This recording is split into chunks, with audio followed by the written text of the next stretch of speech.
ഇപ്പൊ ശരിക്കും പറഞ്ഞാൽ 11 മണി ആയിട്ടുണ്ട് കേട്ടോ. നാളെ രാവിലെ നമുക്ക് കുറേ പ്രൊഡക്റ്റുകൾ കൊടുക്കാനുണ്ട്.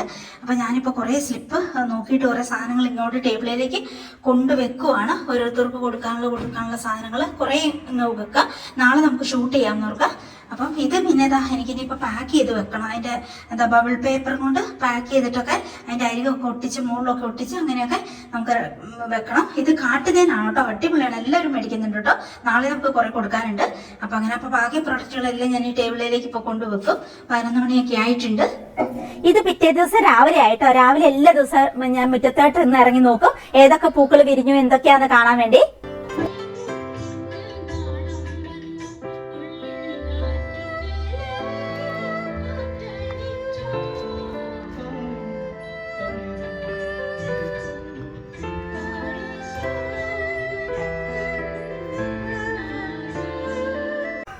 രാവിലെ ഒരു കത്തിയെടുത്ത് നമ്മുടെ മുറ്റത്തോട്ട് പറമ്പിലേക്ക് വീണ്ടും ചുറ്റുമുള്ള സ്ഥലത്തിട്ട് മാത്രം ഇറങ്ങിയിട്ടുണ്ടെങ്കിൽ ചക്ക, പേരയ്ക്ക, ചാമ്പങ്ങ, സ്വീറ്റ് അമ്പഴങ്ങ, വാഴപ്പഴം, ചിക്കു, മലയാപ്പിള്, അത്തിപ്പഴം, apple cherry, star fruit, last ഒരു കരിക്കും കൂടി വെട്ടിക്കുടിച്ചിട്ട് നമുക്ക് കയറി പോരാട്ടോ. ഇത്രയും സാധനങ്ങൾ നമ്മൾ വീണ്ടും ചുറ്റും തന്നെ നിൽപ്പുണ്ട് കേട്ടോ. അപ്പൊ ഇതിൽ ഏതെങ്കിലും ഒക്കെ ഉണ്ടാവും. അപ്പൊ അതെല്ലാം പറിച്ച് നിന്ന് നമുക്കൊരു കരിക്കും വെട്ടിക്കുടിച്ച് നമുക്ക് തിരിച്ചു കയറി പോരാൻ പറ്റും കേട്ടോ. അതുകൊണ്ട് തന്നെ നമ്മുടെ മുറ്റത്തേക്ക് ഇറങ്ങുക എന്ന് പറയുന്നത് ഭയങ്കര സന്തോഷമുള്ള കാര്യമാണ് കേട്ടോ.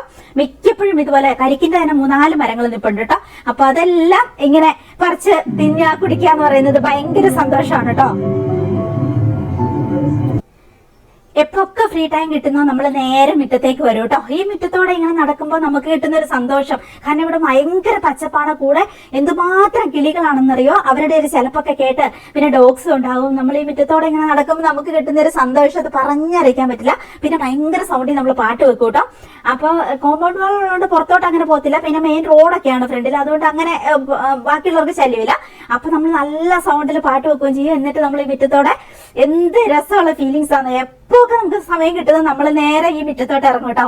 നല്ല രസമാണ്. എല്ലാ സമയത്തും ഇവിടെ ഏതെങ്കിലുമൊക്കെ പൂക്കൾ ഇങ്ങനെ വിരിഞ്ഞിട്ടുണ്ടാവും കേട്ടോ. അതാണ് അതിൽ ഏറ്റവും രസം കേട്ടോ. അപ്പൊ ഇപ്പൊ ഇത് ഓട്ടോർമോഹിനി എന്ന് പറയുന്ന ഒരു പുതിയ ചെടി നമുക്ക് വിരിഞ്ഞിട്ടിട്ടുണ്ട്.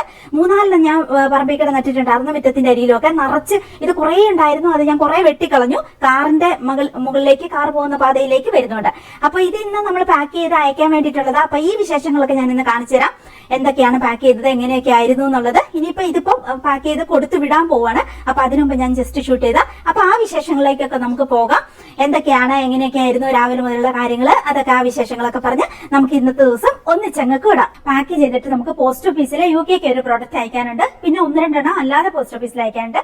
അത് കൊണ്ടുപോകണം. പിന്നെ നമുക്ക് ഫ്ലവർ മേടിക്കാൻ പോകണം. Beauty oil already near to finish ആണ്. ഇന്നത്തേനെ തന്നെ തികയുമെന്ന് എനിക്ക് പേടിയാണ്. ഞാൻ അത്ര ശ്രദ്ധിച്ചില്ല. അങ്ങനെ അപ്പം ഫ്ലവർ ഓൾറെഡി വിളിച്ചു പറഞ്ഞു. പിന്നെ ബാക്കി അതിന്റെ ആയുർവേദ മരുന്നുകൾ ഏകദേശം തീരാനായിട്ട് ഇരിപ്പുണ്ട്. അപ്പൊ അതും കുറച്ച് മേടിക്കാനുണ്ട്. വെളിച്ചെണ്ണ ഓൾറെഡി നമ്മൾ ആട്ടിച്ച് വെച്ചത് ഇരിപ്പുണ്ട്. 10 ലിറ്റർ ഞാൻ ഇന്നാള് റെഡിയാക്കി വെച്ചിട്ടുണ്ട്. അപ്പോൾ അത് ഓക്കെ.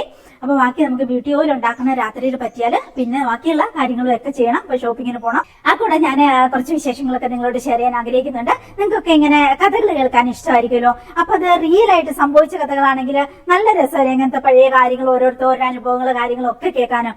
അങ്ങനെ എനിക്ക് ഭയങ്കര ഇഷ്ടമാണ് കേട്ടോ അങ്ങനെ ഓരോരുത്തരുടെ അനുഭവ കഥകൾ കേൾക്കാന്, വെറും കഥകൾ വായിക്കുന്നേക്കായാലും. അപ്പൊ അങ്ങനെയുള്ള ചില സംഭവങ്ങൾ, ചില സംഗതികളൊക്കെ നമ്മുടെ മനസ്സിലേക്ക് ഓർമ്മ വരുമല്ലോ. ഇന്ന് രാവിലെ ഞാൻ എണീറ്റ് വന്നപ്പോൾ ഈ ഹാള് കണ്ടപ്പോൾ പെട്ടെന്ന് എന്റെ മനസ്സിലേക്ക് ഓർമ്മ വന്നത് എന്റെ ലൈഫിലുണ്ടായ ഒരു സംഭവബദ്ധമായ ഒരു സംഭവം എന്ന് തന്നെ പറയാം കേട്ടോ. നമ്മുടെ ഈ ഹാൾ ഏകദേശം ഒരു 900 സ്ക്വയർ ഫീറ്റ് ഉണ്ട് കേട്ടോ. അപ്പൊ ഇത്രയും ഉണ്ടാവും, അല്ലെങ്കിൽ ഇതിൽ ഇച്ചിരൂടെ വലുതായിരിക്കും. ഞാൻ ഓപ്പറേഷൻ തിയേറ്ററിലായിരുന്നല്ലോ വർക്ക് ചെയ്തിരുന്നത്. അപ്പൊ അവിടുത്തെ ഒരു മെയിൻ OT ഇത്രയും ഉണ്ടാവും കേട്ടോ. ഓപ്പറേഷൻ തിയേറ്റർ എന്ന് പറഞ്ഞാൽ നിങ്ങൾ കുറെ പേരെങ്കിലും ഉള്ളിൽ കയറിയിട്ടുണ്ടാവില്ല. ശരിക്കും പറഞ്ഞാൽ അതൊരു വീട് പോലെ തന്നെയാണ് കേട്ടോ. പല റൂമുകള്, പല വലിയ വീട് പോലെ അങ്ങനെ തോന്നും കേട്ടോ.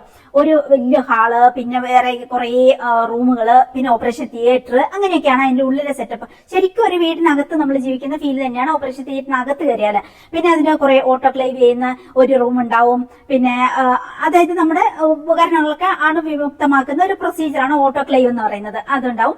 പിന്നെ ഇതെല്ലാം കഴുകുന്ന നമ്മുടെ അടുക്കള പോലെ പാത്രം കഴുകുന്ന ഒരു ഏരിയ ഉണ്ട്.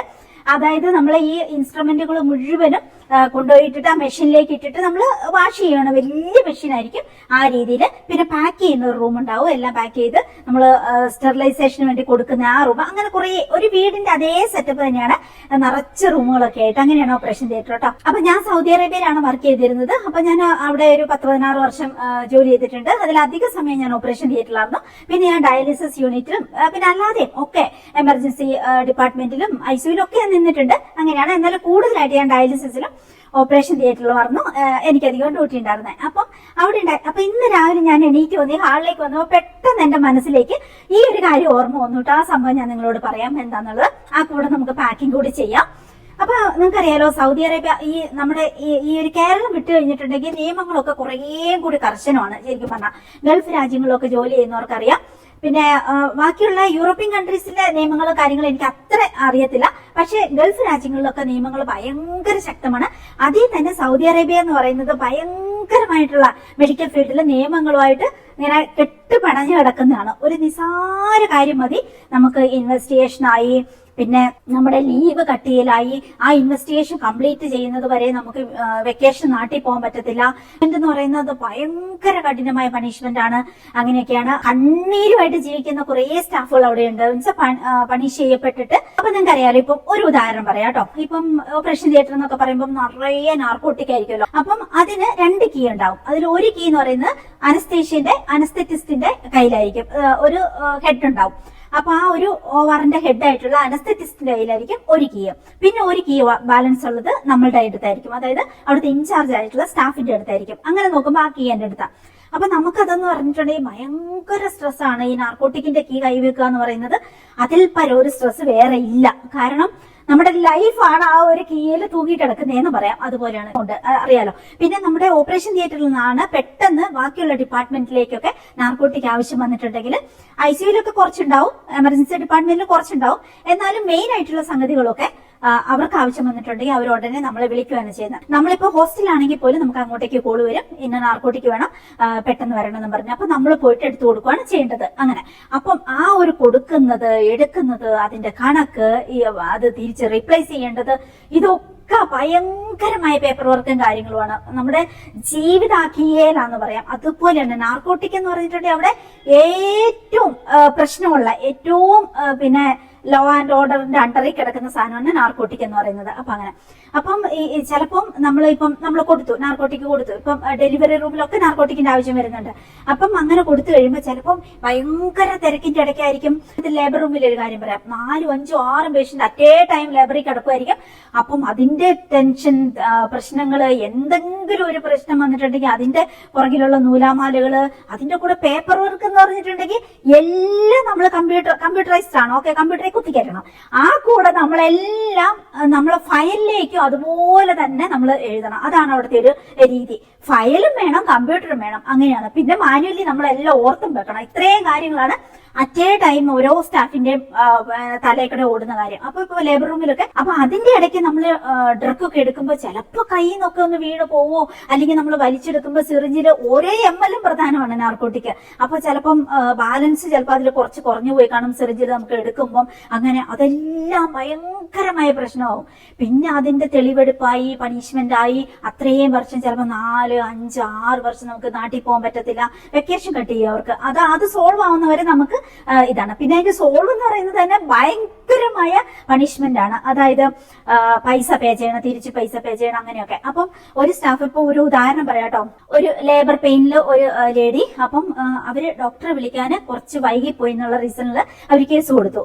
ആ കൊച്ചുണ്ടായപ്പോ കുറച്ച് അബ്നോർമൽ ആയിട്ടാണ് കൊച്ചുണ്ടായത്. അപ്പൊ അതിന്റെ കാരണം ഇപ്പം സ്റ്റാഫ് ഡോക്ടറെ വിളിക്കാൻ ഡിലേ ആയതാന്ന് പറഞ്ഞ് അവർ കേസ് കൊടുത്തു. അപ്പം തെറ്റില് ഡിലേ ആയി എന്ന് നമുക്ക് പറയാൻ പറ്റത്തില്ല. പക്ഷേ പേഷ്യന്റ് വന്നു, പെയിൻ തുടങ്ങി, ഇവര് കോൾ വിളിക്കാൻ വേണ്ടിയിട്ട് നമുക്ക് തന്നെ മാനേജ് ചെയ്യാൻ പറ്റും എന്നുള്ള ഒരു ട്രസ്റ്റിലായിരിക്കും സ്റ്റാഫ് കുറച്ച് ഡിലേ ആയി.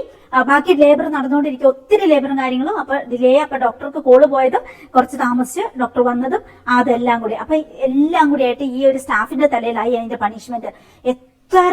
അതായത് എത്ര ലക്ഷക്കണക്കിന് രൂപ പേ ചെയ്യേണ്ടതെന്നറിയോ? ആ പേയ്മെന്റ് മുഴുവനും അവർക്ക് കിട്ടുന്നവരെ പിന്നെ ഗവൺമെന്റിലേക്ക് അടയ്ക്കണം. അങ്ങനെ ആ ഒരു രീതിയിലേക്ക് അടച്ചു തീരുന്നവരെ അവർക്ക് വെക്കേഷൻ പോകാൻ പറ്റത്തില്ല. അപ്പൊ ഒരു 10-15 വർഷം പിന്നെ വെക്കേഷൻ എന്നുള്ളത് ചിന്തിക്കേണ്ട, ആ രീതിയിലേക്ക് ഹ്യൂജ് പേയ്മെന്റ് നമ്മൾ ചെയ്യണം. അങ്ങനെ സാലറി മൊത്തം നമ്മൾ കട്ടായി പോകും. അപ്പൊ അത്രയും വർഷങ്ങൾ, ചിലപ്പോൾ ഒരു 20 വർഷമൊക്കെ നമ്മൾ അവിടെ നിന്ന് ജോലി ചെയ്യേണ്ടി വരും ആ പൈസ പേ ചെയ്യാൻ വേണ്ടി.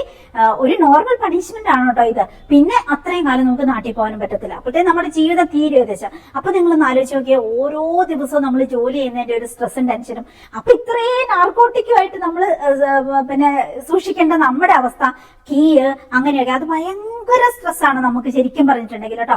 അങ്ങനെ ഓരോ സ്റ്റാഫിനും അതിന്റേതായ റിസ്ക് ഉണ്ട്. ഇപ്പൊ നമ്മുടെ ഡിപ്പാർട്ട്മെന്റിൽ നിന്ന് എന്തെങ്കിലും നഷ്ടപ്പെട്ടു പോയാൽ അവിടുത്തെ ഡിപ്പാർട്ട്മെന്റിൽ എല്ലാവരും അതിന്റെ ഉത്തരവാദിത്വം ഏറ്റെടുക്കേണ്ടി വരും. പിന്നെ സ്പെഷ്യലായിട്ട് അതിന് ഇൻചാർജ് ആയിട്ട് വെച്ചവരിക്കുന്നതിന്റെ കാര്യം പറയാൻ വേണ്ട. അങ്ങനെയൊക്കെയാണ് കേട്ടോ. അപ്പൊ അങ്ങനെ പറഞ്ഞു വന്ന ആ സംഭവം അല്ല, ഞാൻ പറയാം അവിടുത്തെ ഒരു രീതികൾ ഇങ്ങനെയൊക്കെയാണ്. ഭയങ്കര പണിഷ്മെന്റും സ്ട്രെസ്സും ടെൻഷനും അങ്ങനെയൊക്കെയാണ് നമ്മൾ ഓരോ ദിവസവും നമ്മൾ ജോലിക്ക് പോകുന്നത്. പിന്നെ എന്തെങ്കിലും ഒരു നിസ്സാര പ്രശ്നം അങ്ങോട്ടും ഇങ്ങോട്ടും വന്നാൽ മതി, ഉടനെ ഇവര് കൊണ്ടുപോയി കേസ് കൊടുക്കും. അങ്ങനെയാണ് ഒരു സൗദിയിലെ ആളുകളുടെ ഒരു പൾസ് എന്ന് പറയുന്നത്. ഒട്ടനെ അവരെ കേസ് കൊടുക്കുക, അല്ലെങ്കിൽ അവിടെ തന്നെ കിടന്ന് ഭയങ്കര പ്രശ്നം ഉണ്ടാക്കുക. പിന്നെ എല്ലാവരും അടുത്തും തോക്കിന് ലൈസൻസ് വേണ്ടെന്ന് തോന്നുന്നു. അവിടെ എല്ലാവരും അടുത്തും തോക്കും. പിന്നെ അവരുടെ സുരക്ഷയ്ക്ക് ഒരു വലിയൊരു കത്തി ഉണ്ടാവും. കത്തി എന്ന് വെച്ചാൽ എന്താ പറയാ, ഭയങ്കരമായ ഒരു കത്തി, കണ്ടാൽ തന്നെ പേടിയാവും. ഒരു ഒറയിലൊക്കെ ഇട്ടിട്ട് ഇങ്ങനെ ഇവിടെ ഉണ്ടാവും അല്ലെങ്കിൽ. അപ്പൊ ഒന്ന് പറഞ്ഞ രണ്ടാമത്തേന് അവരങ്ങ് എടുത്ത് ഒന്നെങ്കിൽ വെടിപെട്ടിക്കുക. പിന്നെ നിയമങ്ങൾ അവർക്കും നമുക്കും ഒരുപോലെ ശക്തമായതുകൊണ്ട് മാത്രം അവര് കുറച്ചൊക്കെ പേടിച്ചിട്ട് നിൽക്കുന്നത്. എന്നാലും നമ്മുടെ ഹോസ്പിറ്റലിൽ വെടിപൊട്ടലും ബഹളവും പിന്നെ കൊല്ലാൻ ശ്രമിക്കലും എല്ലാം ഉണ്ട് കേട്ടോ. അങ്ങനെയൊക്കെയുള്ള ഒത്തിരി സംഭവങ്ങൾ എന്റെ ജീവിതത്തിൽ ഉണ്ടായിട്ടുണ്ട്. ഒരു ദിവസം ഒരു പേഷ്യന്റ് ഡെത്തായി. അത് ഭയങ്കരമായിട്ട് പിന്നെ കത്തിക്കുത്തുമായിട്ട് പിന്നെ വന്ന കേസാണ് കേട്ടോ. ചെറുപ്പക്കാരനാണ്, ഒരു 35 വയസ്സുള്ള ചെറുക്കൻ. അതിനെ ഒരു തരത്തിലും രക്ഷിക്കാൻ പറ്റില്ല. അത്രയും ബ്ലീഡായിട്ട് സകലമാന സ്ഥലത്തോടെയും വയറിക്കടയും അയോട്ടേക്കടയും എല്ലായിടത്തോടെയും കത്തി കയറ്റി ബ്ലീഡ് ചെയ്ത് നിറഞ്ഞു വന്നിട്ട് അത് ഡെത്തായി. അപ്പൊ അത് ഡെത്തായി എന്നുള്ള കാര്യം പുറത്തോട്ട് പറയാൻ പോലും നമുക്ക് പേടിയായിട്ട്, മീൻസ് എങ്ങനെ നമ്മൾ ഇത് അറിയിക്കാം. അവർക്ക് ഏകദേശം ഒരു ഊഹം കിട്ടി ഇടത്തായി എന്നുള്ളത്. അപ്പൊ തന്നെ ഓൾറെഡി മഴക്കാളി ആയതുകൊണ്ടാണല്ലോ കത്തിക്കുത്തിന് പോയത്. അപ്പൊ പിന്നെ ഇവൻ കത്തിക്കുത്തിന് പോയവനാണ്. അപ്പൊ ഇവന് ഇഷ്ടം പോലെ കുത്തും കിട്ടി. അപ്പൊ ഇവൻ ഡെത്തായി, നമ്മുടെ ഓപ്പറേഷൻ തിയേറ്ററിൽ കിടന്ന് ഡെത്തുമായി. അപ്പൊ ഇതെങ്ങനെ പറയും? അപ്പൊ നമ്മുടെ സർജൻ ഇവൻ തന്നെ മഴക്കാളിയാ, അപ്പൊ ഇവന്റെ വീട്ടുകാരും അങ്ങനെ തന്നെ ആയിരിക്കുമല്ലോ. അപ്പൊ കുറച്ച് കഴിഞ്ഞപ്പോഴത്തേക്കും പിന്നെ ഏറ്റവും ഫ്രണ്ടിലെ ഡോറ് നമ്മൾ ക്ലോസ് ചെയ്യില്ല. നമുക്ക് ആളുകൾക്കും ബസ് സ്റ്റാൻഡേഴ്സിനും അങ്ങനെ സ്റ്റാഫുകൾക്കും ഒക്കെ കയറി വരാൻ വേണ്ടിയിട്ട് നടുക്കത്തുള്ള ഡോറാണ് നമ്മൾ ക്ലോസ് ചെയ്യുക. എപ്പോഴും നിങ്ങൾക്ക് അറിയാലോ ഓപ്പറേഷൻ തിയേറ്ററിന്റെ. അപ്പൊ നടുക്കത്തുള്ളത് അത് കഴിഞ്ഞിട്ട് പിന്നെ നമ്മൾ നേരെ ഒരു വരാന്ത പോലെയാണ്. പിന്നെയാണ് നമ്മുടെ ഓപ്പറേഷൻ തിയേറ്ററും ബാക്കി ചുറ്റോട് ചുറ്റും റൂമുകൾ അങ്ങനെയൊക്കെയാണ് അവിടെ. അപ്പൊ നമുക്ക് ഈ ഒരു ഡോറയില് നമുക്ക് കാണാം, അതിന് ചില്ലിന്റെ ഇത് കൊടുത്തിട്ടുണ്ട്. നമുക്ക് പുറമേ ഉള്ളവരെ നമുക്ക് ഒബ്സർവ് ചെയ്യാൻ വേണ്ടിയിട്ട് കാണാം. ക്യാമറയും ബാക്കി സെറ്റപ്പും എല്ലാം ഉണ്ട് അവിടെ. അപ്പൊ അങ്ങനെ നമുക്ക് കാണാം പുറത്ത് എന്താ സംഭവിക്കുന്നതെന്നുള്ളത്. ഒന്നും പറയണ്ട, അവിടെ ഒരു 5-8 വഴക്കാളി ഗുണ്ടകളെ പോലെയുള്ള ചെറുക്കന്മാര്, പിന്നെ കുറെ അപ്പാപ്പന്മാരും കാര്യങ്ങളും ഒക്കെ. ഇവര് ഒരുത്തിന്റെ അടുത്ത് തോക്ക്. അപ്പം ഇവൻ ഇതുമായിട്ട് നിന്നിട്ട് വാതിലെ കിടന്ന് ഇടിക്കുക, തുറക്ക് എന്തായി ഞങ്ങൾക്ക് ഇപ്പൊ അറിയണം എന്ന് പറഞ്ഞിട്ട്. അപ്പൊ അതിന്റെ ഇടയ്ക്ക് ഇവന്മാര് വിളിച്ചു പറയുന്നത്, എന്തെങ്കിലും സംഭവിച്ചിട്ടുണ്ടെങ്കിൽ നിങ്ങൾ മൊത്തം ഇന്ന് ചാവും. അതാണ് ഇവര് വിളിച്ചു പറയുന്നത്. എല്ലാ അറബിയിലാണ് പറയുന്നതെന്നേ ഉള്ളൂ. അങ്ങനെ ഇതൊക്കെ കേൾക്കുമ്പോൾ ഓൾറെഡി പേഷ്യന്റ് ഡെത്ത് ആയിട്ട് നമ്മുടെ ടേബിളായി കിടക്കുവാണ്. ഒരു തരത്തിലും രക്ഷിക്കാൻ പറ്റില്ല. അത്രയും ബ്ലീഡ് ചെയ്ത് എല്ലാ തരത്തിലും നോക്കി ഒരു 1.5 മണിക്കൂർ സർജറി, പക്ഷെ ഡെത്തായി, ഒന്നും ചെയ്യാനില്ല. അപ്പം പക്ഷെ ഇതെങ്ങനെ ഇവരോട് പറയും? പേഷ്യന്റ് ഡെത്തായി എന്നുള്ളത് പറയാനേ പറ്റത്തില്ലാത്ത അവസ്ഥ. ഓൾറെഡി സർജൻ നമ്മുടെ അതോറിറ്റീനെ വിളിച്ചറിയിച്ചിട്ടുണ്ട് അങ്ങനെയൊക്കെ. അപ്പൊ ഇവര് ഭയങ്കരമായിട്ട് പ്രശ്നം ഉണ്ടാകാം. കുറച്ച് കഴിഞ്ഞപ്പോ ഇവരെ അറിഞ്ഞു തോന്നുന്നു, ഇതിന് പുറമേ ഉള്ളവരും നമ്മുടെ ഹോസ്പിറ്റൽ അതോറിറ്റി വഴിയോ ഒക്കെ അറിഞ്ഞു തോന്നുന്നു. അതോടുകൂടി ഇവരങ്ങ് വയലന്റ് ആയി. അതായത് ഇവരുടെ ഒരു ബോധം എന്ന് പറഞ്ഞിട്ടുണ്ടെങ്കിൽ കുറെ പേര് കേട്ടോ, എല്ലാവരും അല്ല, കുറെ പേരുടെ ബോധം എന്ന് വെച്ചിട്ടുണ്ടെങ്കിൽ രോഗമായിട്ട് ആശുപത്രി വന്നിട്ടുണ്ടെങ്കിൽ ഡോക്ടർമാരും സ്റ്റാഫുകളും കൂടി അവരെ രക്ഷിച്ചിരിക്കണം. ഞങ്ങൾക്കൊന്നും അറിയണ്ട, ആ ഒരു രീതിയിലാണ്. ഈ വഴക്കാളികളും കൂടി ആയതുകൊണ്ട് ഇവർക്കൊരു ബോധമില്ലല്ലോ, എല്ലാം അതേ ഇടയപ്പെട്ടതാന്ന് തോന്നുന്നു. അങ്ങനെ ഭയങ്കരമായിട്ട് ഇവര് കിടന്ന് ഡോറെ കിടന്നുകൊണ്ട് ഇടിക്കുവാണ്.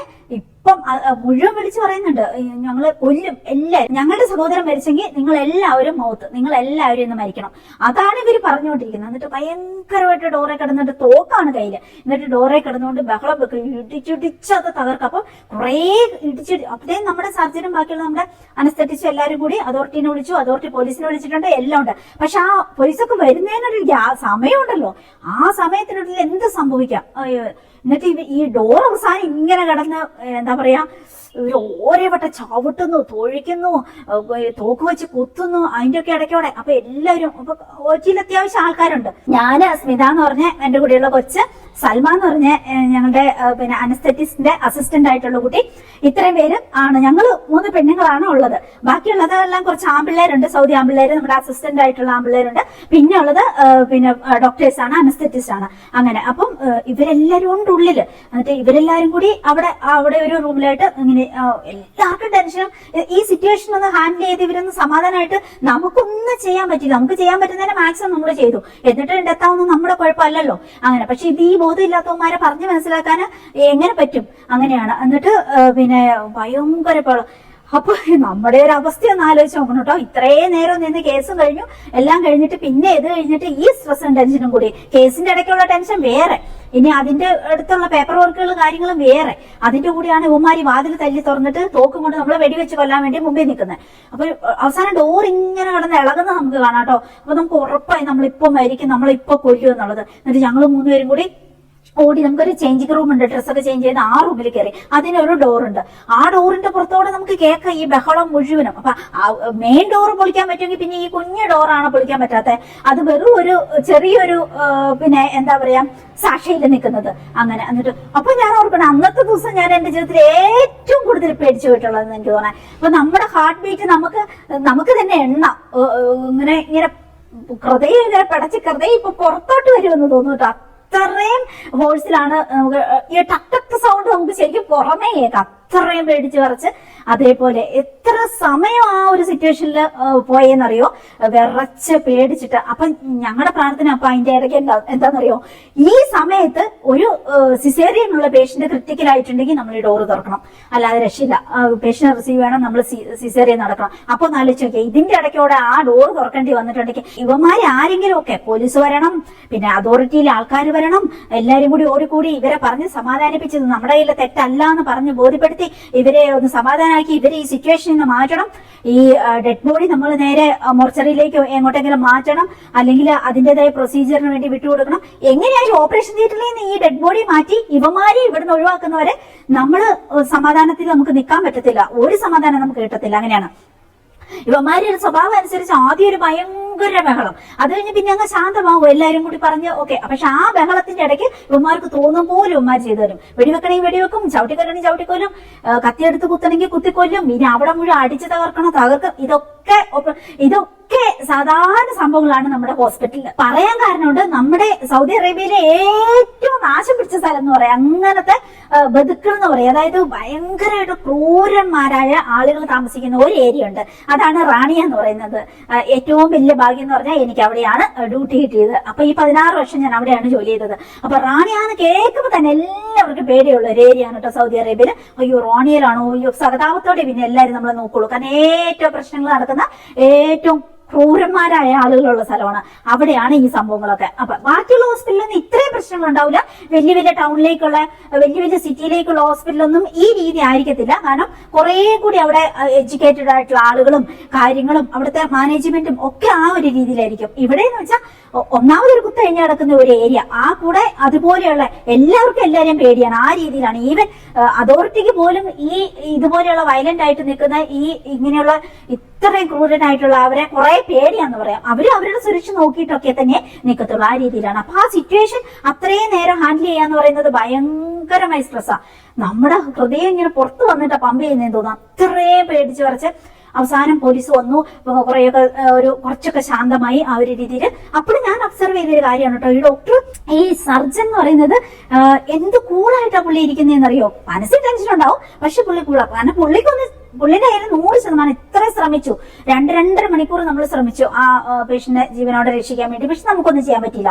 അങ്ങനെ അപ്പം പുള്ളി കൂളായിട്ട് തന്നെ ഇരിക്കുന്നത്. എന്ത് വരട്ടെ വരുന്നിടത്ത് വെച്ച് ഞങ്ങൾ അതിന്റെ ഇടയ്ക്ക് ഡോറ് തുറന്നു, നമ്മുടെ ഇൻസൈഡിലെ ഡോറ് തുറന്നു നോക്കും, എന്ത് ചെയ്യും. അപ്പൊ അവര് നമ്മളെ സമാധാനിപ്പിക്കുന്നുണ്ട്, നിങ്ങൾ പേടിക്കണ്ട, നിങ്ങൾ എന്തായാലും. അതിന്റെ ഇടയ്ക്ക് ഡോക്ടർ പറയുന്നുണ്ട്, ഞങ്ങളെ കൊന്നാലും നിങ്ങൾ ലേഡീസ് നിങ്ങളെ കൊല്ലത്തില്ല, ഉറപ്പാ, അങ്ങനെയൊക്കെ പറയുന്നുണ്ട്. പക്ഷെ എന്നാലും നമുക്ക് പേടിയാ. എല്ലാരെയും കൊല്ലുമെന്ന് അവർ പറയുന്നത്, എല്ലാരെയും കൊല്ലുമെന്നും പറഞ്ഞ് പുറത്ത് കിടന്ന് ഭയങ്കര ബഹളമാണ് ഈ വയലന്റ് ആയിട്ടുള്ള ഈ ചെറുക്കന്മാര്. അങ്ങനെ അതിന്റെ ഇടയ്ക്ക് ഡോറ് തകർക്കുക, ചവിട്ടുന്നു, തൊഴിക്കുന്നു, തോക്ക് വെച്ച് കൊത്തുന്നു. അങ്ങനെ ഇതെല്ലാം കൂടി ഓരോ ഇടിയും ഭയങ്കരമായ സൗണ്ട് ആയിട്ടാണ് നമുക്ക് ഫീൽ ചെയ്യുന്നത്. അങ്ങനെ ഒന്നും പറയണ്ട, എന്തോ ഒരു പേടിച്ച് വരച്ച് നമ്മുടെ ചേഞ്ചർ റൂമിൽ ഒരു ബാത്റൂം ഉണ്ട്. ആ ബാത്റൂമിന്റെ ഉള്ളിൽ നമ്മൾ കയറിയിരിക്കുന്നത്. ചേഞ്ചർ റൂമും പൊളിച്ചവരകത്ത് തന്നാൽ ഇനി ബാത്റൂമില്ല. ഒരു ഇടുങ്ങിയ ബാത്റൂമിൽ ഞങ്ങൾ 3 പേരും കൂടി പ്രാർത്ഥിച്ച് പേടിച്ച് വിറച്ച് ടെൻഷൻ അടിച്ച്. അപ്പൊ ഞാൻ ഓർത്തത് ഇനി നാട്ടിൽ പോകാൻ പറ്റത്തില്ല, കൊച്ചിനെ കാണാൻ പറ്റത്തില്ല, മരിക്കുള്ളൂ. ഇവിടെ കിടന്ന് മരിച്ചിട്ടുണ്ടെങ്കിൽ നമ്മൾ ഇവിടെ തന്നെ എങ്ങനെ നമ്മളെ നാട്ടിൽ പോയി നമ്മുടെ ഡെഡ് ബോഡി പോലും കൊണ്ടുപോകാൻ പറ്റത്തില്ല. എങ്ങനെ അവര് തോക്കും കൂടെ ഒക്കെ വെടിവെച്ച് കൊല്ലുമ്പോൾ നമ്മൾ എങ്ങനെയായിരിക്കും ഇവിടെ വീണിങ്ങനെ കിടക്കണം. അങ്ങനെയൊക്കെയുള്ള കാര്യങ്ങളാണ് നമ്മൾ ചിന്തിക്കുന്നത് കേട്ടോ. ടെൻഷൻ അടിച്ചിട്ട് പിന്നെ ലാസ്റ്റ് ആയിട്ട് നമ്മളെല്ലാം കരയാൻ തുടങ്ങി പേടിച്ചിട്ട്. ഒന്നും പറയണ്ട, അന്നത്തെ ദിവസത്തെ ഒരു ഓർമ്മ എന്ന് പറയുന്നത് ഒന്നും പറയണ്ട. കുറെ കഴിഞ്ഞപ്പോ പോലീസൊക്കെ വന്നു, രംഗം കുറെ ശാന്തമായി.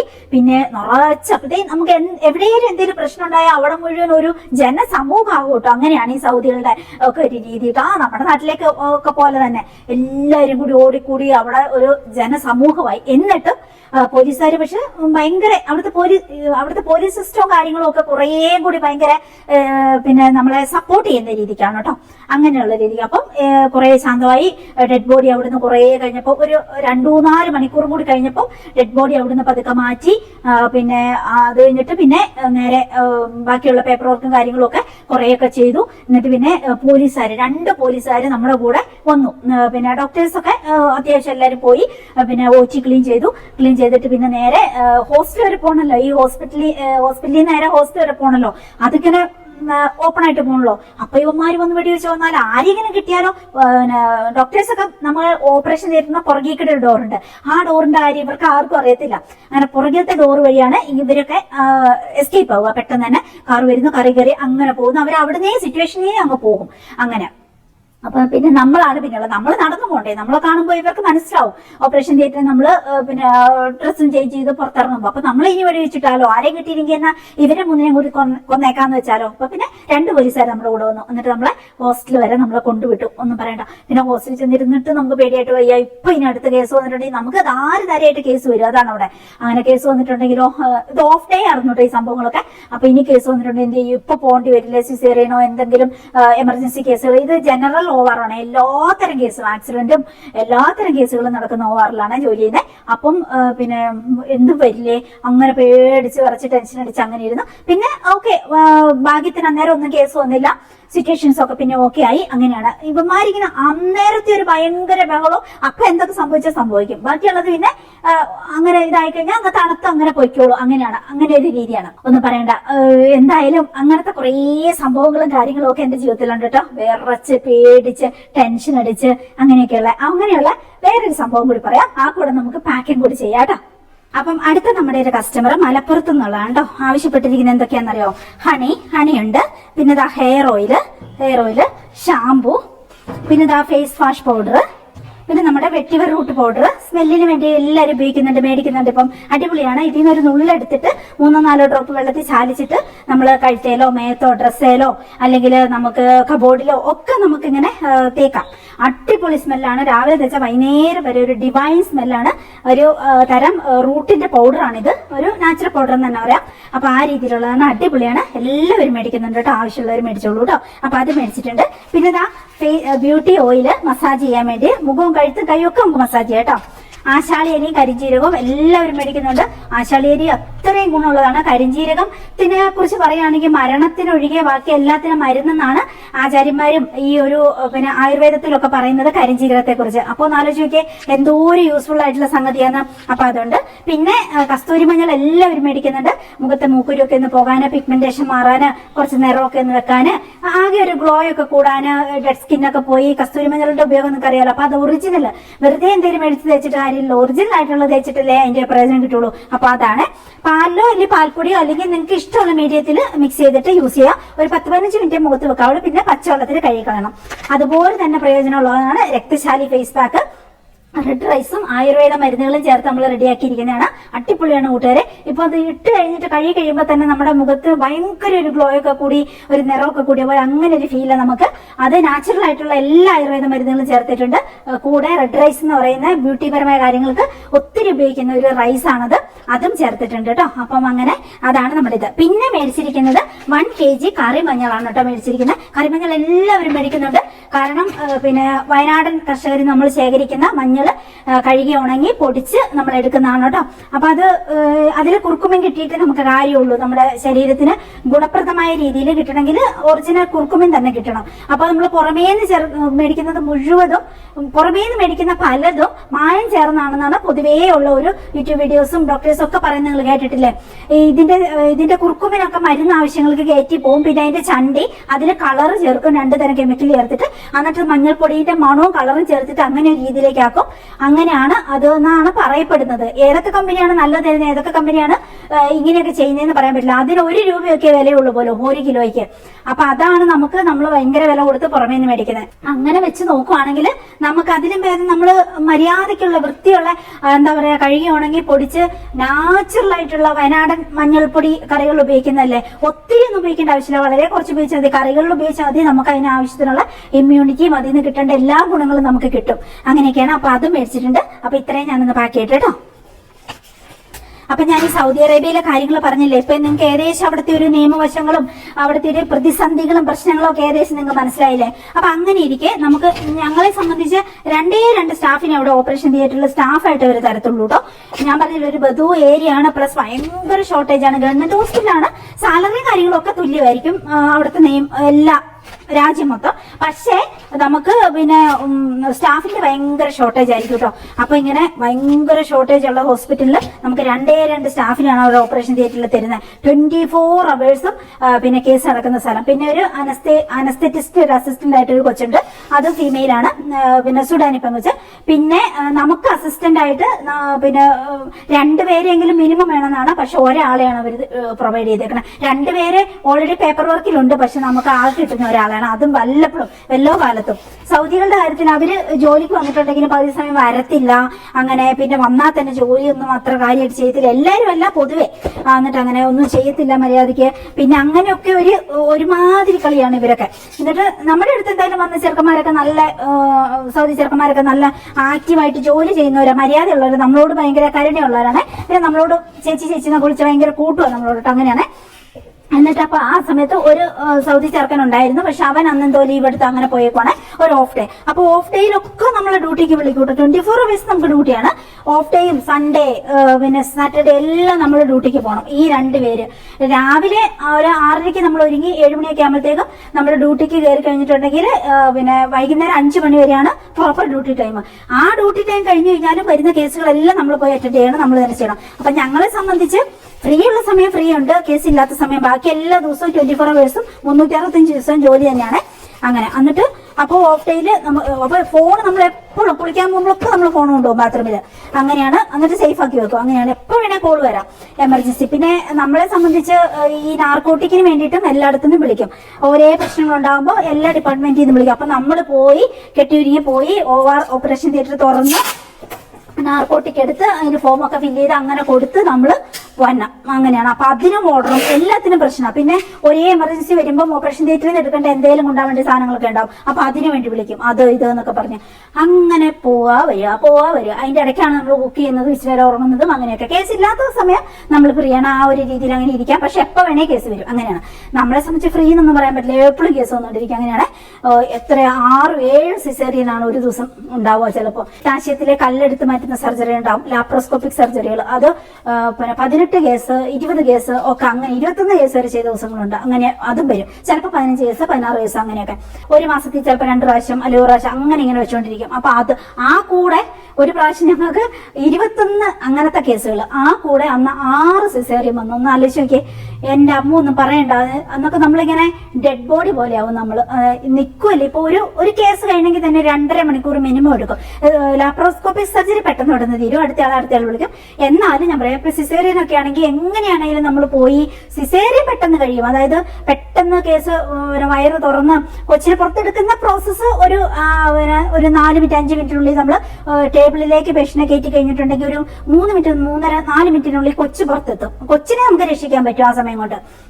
പക്ഷേ പിന്നെ ബാക്കിയുള്ളതിന്റെ പ്രോസസ്സ് ഉണ്ടല്ലോ, അത് കഴിഞ്ഞിട്ടുള്ള പ്രോസസ്സ് പിന്നെ എത്ര ലെയറാ നമ്മൾ മുറിച്ചാ നമ്മൾ വയറ്റി നമ്മൾ കൊച്ചിനെടുക്കുന്നതെന്നറിയോ. അപ്പൊ അതെല്ലാം ലെയർ വെച്ച് തുന്നി, അത് പിന്നെ അതിൻ്റെതായ പ്രൊസീജിയറുകൾ ഫുള്ള് തുന്നി, പിന്നെ അത് കോൺഷ്യസ് ആവുന്നവരെ, പിന്നെ ഓപ്പറേഷൻ തിയേറ്റർ ഒക്കെ ക്ലീൻ ചെയ്ത് അടുത്തൊരു കേസിന് വേണ്ട എല്ലാ സെറ്റപ്പും നമ്മൾ ചെയ്യണം. അങ്ങനെയൊക്കെ എങ്ങനെ പോയാലും ഒരു 2 മണിക്കൂർ 2.25 മണിക്കൂർ നമ്മൾ ഓരോ കേസിനും എടുക്കും.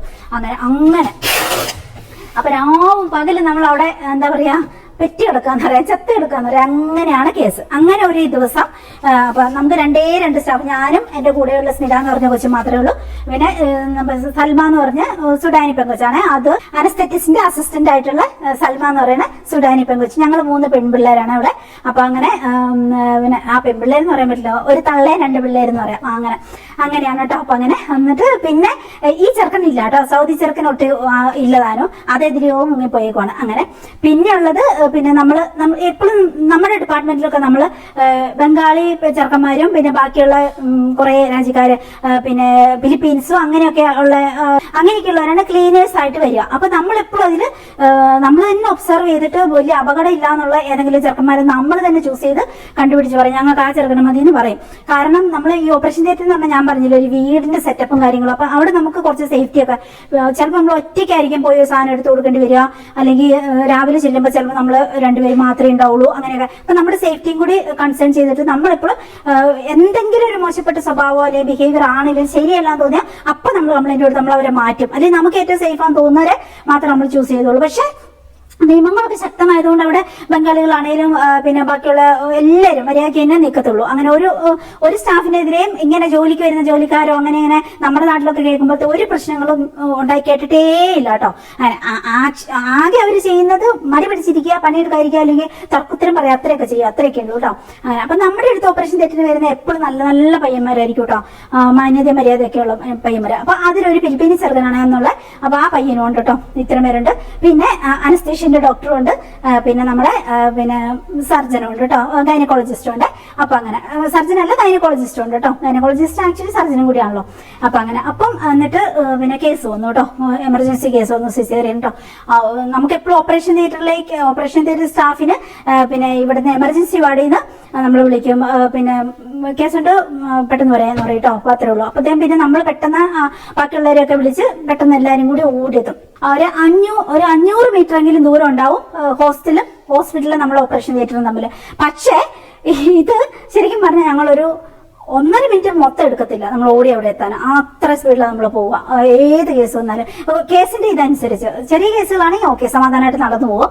സിസേറിയൻ അല്ലെങ്കിൽ ഇങ്ങനത്തെ കേസുകൾ, ലാപ്രോട്ടമി അങ്ങനെയൊക്കെയുള്ള വലിയ കേസ്, ആക്സിഡന്റ് കേസുകളൊക്കെ വന്നാൽ മേ ബി ഒരു 1 മിനിറ്റ് അല്ലെങ്കിൽ 1.25 മിനിറ്റ് നമ്മൾ എടുക്കുന്നത് ഇത്രയും ദൂരം നമ്മൾ എത്താൻ.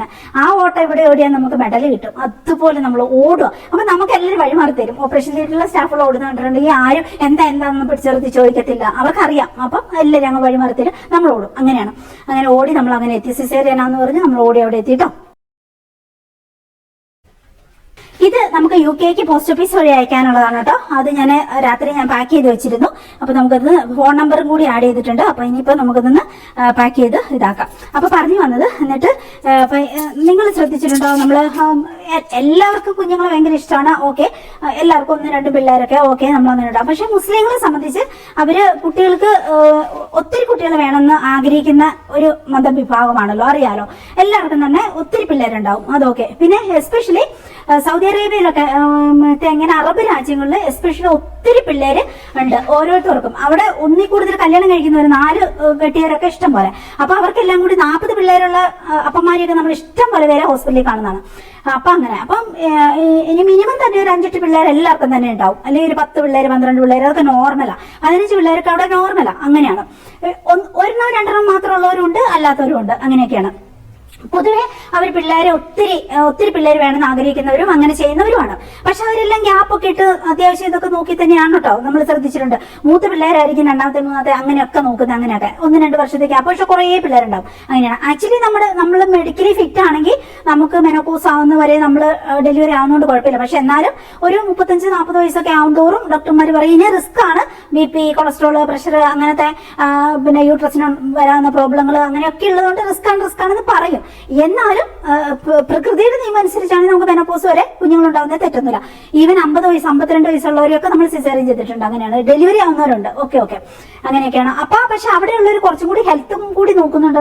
കുറച്ച് നല്ല ഭക്ഷണ സാധനങ്ങളൊക്കെ കഴിച്ച് അത്യാവശ്യം ഹെൽത്തി ആയിട്ടുള്ള മദർമാരും അങ്ങനെയൊക്കെയാണ്. അങ്ങനെ കണ്ടേടം കൊണ്ട് അങ്ങനെയൊക്കെയാണ്. അവിടെ 2 കൂട്ടരുണ്ട്. ബ്ലാക്ക് സൗദീസ് ഉണ്ട്, വൈറ്റ് സൗദീസ് ഉണ്ട്. അങ്ങനെ 2 പേരുണ്ട്. അപ്പൊ നമ്മൾ അവർ ബ്ലാക്ക് സൗദി, വൈറ്റ് സൗദി അങ്ങനെ തന്നെ നമ്മൾ പറയുന്നതും അങ്ങനെയൊക്കെ. അപ്പം പിന്നെ ഇത് ഒരു ബ്ലാക്ക് സൗദി മാനാണ്, പുള്ളിക്കാരന്റെ വൈഫാണ്. ഇത് ആദ്യത്തെ പ്രസവത്തിന് വന്നാണ്. കോംപ്ലിക്കേറ്റഡ് ആയി, ഫുള്ളി കോംപ്ലിക്കേറ്റഡ് ആണ്. അപ്പം ഫുൾ ബ്ലീഡിങ് ആയിരുന്നു കേസ്. അപ്പൊ നമുക്ക് പിന്നെ പെട്ടെന്ന് സിസേറിയൻ ചെയ്യണം. അങ്ങനെ സിസേറിയനിൽ കയറി വന്നു. ഒപ്പൊക്കെ ഇട്ട് ഹസ്ബൻഡ് പുറത്തുണ്ട്. അങ്ങനെ നമുക്കിത് സാധാരണയാണ് ഇങ്ങനത്തെ കേസുകളും കാര്യങ്ങളും ഒക്കെ. അപ്പൊ നമ്മൾ ഓടുന്നു സാധാരണ പോലെ തന്നെ. നമ്മൾ എല്ലാ പ്രാവശ്യവും ഒരേ കേസും കഴിഞ്ഞ് നമ്മൾ ഏറ്റവും എമർജൻസി ആയിട്ട് മനസ്സിൽ വെച്ചിരിക്കുന്ന സിസേറിയൻ കേസാണ്. അപ്പൊ നമ്മൾ സിസേറിയന്റെ സാധനങ്ങളാണ് 2 ഒറ്റ ടേബിളിന് കൂടാതെ 2 ടേബിൾ ഉണ്ട്. നമുക്ക് നമ്മുടെ ഇൻസ്ട്രുമെന്റ് വെക്കണം. ആ 2 ടേബിളിൽ നമ്മൾ പിന്നെ സിസേറിയനുള്ള സാധനങ്ങളാണ് എപ്പോഴും നിറച്ച് ഫില്ലാക്കി വെക്കുക. അപ്പൊ നമുക്കിത് കാണാപ്പാടമാണ്. ഇത്രയും വർഷങ്ങളായിട്ട് നമ്മൾ ചെയ്യുന്നതല്ലേ. കണ്ണടച്ചെന്നാലും നമുക്ക് ചെയ്യാൻ പറ്റുന്ന അത്രയും കോൺഷ്യസ് ആണ് നമ്മൾ. എല്ലാ കാര്യങ്ങളും, എല്ലാ പ്രൊസീജിയറും ഡോക്ടേഴ്സിനെ പോലെ തന്നെ നമുക്ക് കാണാപ്പാടം എല്ലാം ചെയ്യാൻ പറ്റും. എല്ലാ സ്റ്റെപ്പുകളും ഡോക്ടേഴ്സിനെ പോലെ തന്നെ നമുക്ക് കാണാപ്പാടമാണ്. സിസേറിയൻ എന്ന് പറഞ്ഞാൽ നമുക്ക് അതേപോലെ തന്നെ ചെയ്യാനുള്ള ആ ഒരു ഇതിലാണ് നമ്മൾ പഠിച്ചെടുക്കുന്നതും. അങ്ങനെയാണല്ലോ ചെയ്യാൻ പറ്റത്തുള്ളൂ. കാരണം അവിടെ സംസാരിച്ച് നമ്മളെ പഠിപ്പിച്ചല്ലോ ചെയ്യുന്നത്. അങ്ങനെ അപ്പൊ അതിനെല്ലാം സെറ്റപ്പ് നമ്മളിങ്ങനെ റെഡിയാക്കി വെച്ചിട്ടുണ്ടാവും. അപ്പം ഓടി വരുന്നു, എല്ലാം തുറക്കുന്നു, എല്ലാം നമുക്കൊരു ഓട്ടോമാറ്റിക് പ്രൊസീജിയർ വരാണ്ട. ഒരാൾ പേഷ്യന്റ് റിസീവ് ചെയ്യുന്നു, അപ്പോഴത്തേക്കും ബാക്കിയുള്ള ഒരാൾ പെട്ടെന്ന് തന്നെ സ്ക്രബ് ചെയ്യുന്നു. മാറി ഞങ്ങൾ സ്ക്രബ് ചെയ്യുന്നു. അപ്പോഴത്തേക്കും അനസ്തേഷ്യന്റെ സെക്ഷൻ എല്ലാം അവള് ഹാൻഡിൽ ചെയ്യും. അപ്പോഴത്തെ അനസ്തേറ്റിസ്റ്റ് എത്തും, പെട്ടെന്ന് നമ്മൾ സഡേഷൻ കൊടുക്കുന്നു, ചെയ്യുന്നു. ഇങ്ങനെ പ്രൊസീജിയർ. അപ്പോഴത്തേക്കും നമ്മുടെ ഗൈനക്കോളജിസ്റ്റ് എത്തുന്നു, സ്ക്രബ് ചെയ്യുന്നു. അങ്ങനെ എല്ലാം കൂടി നമ്മൾ കൊച്ചിനെ പുറത്തെടുക്കാൻ കൂടി പോയ ഒരു 3-3.5 മിനിറ്റ് അതിന്റെ ഉള്ളിൽ കൊച്ചു പുറത്തു വരും.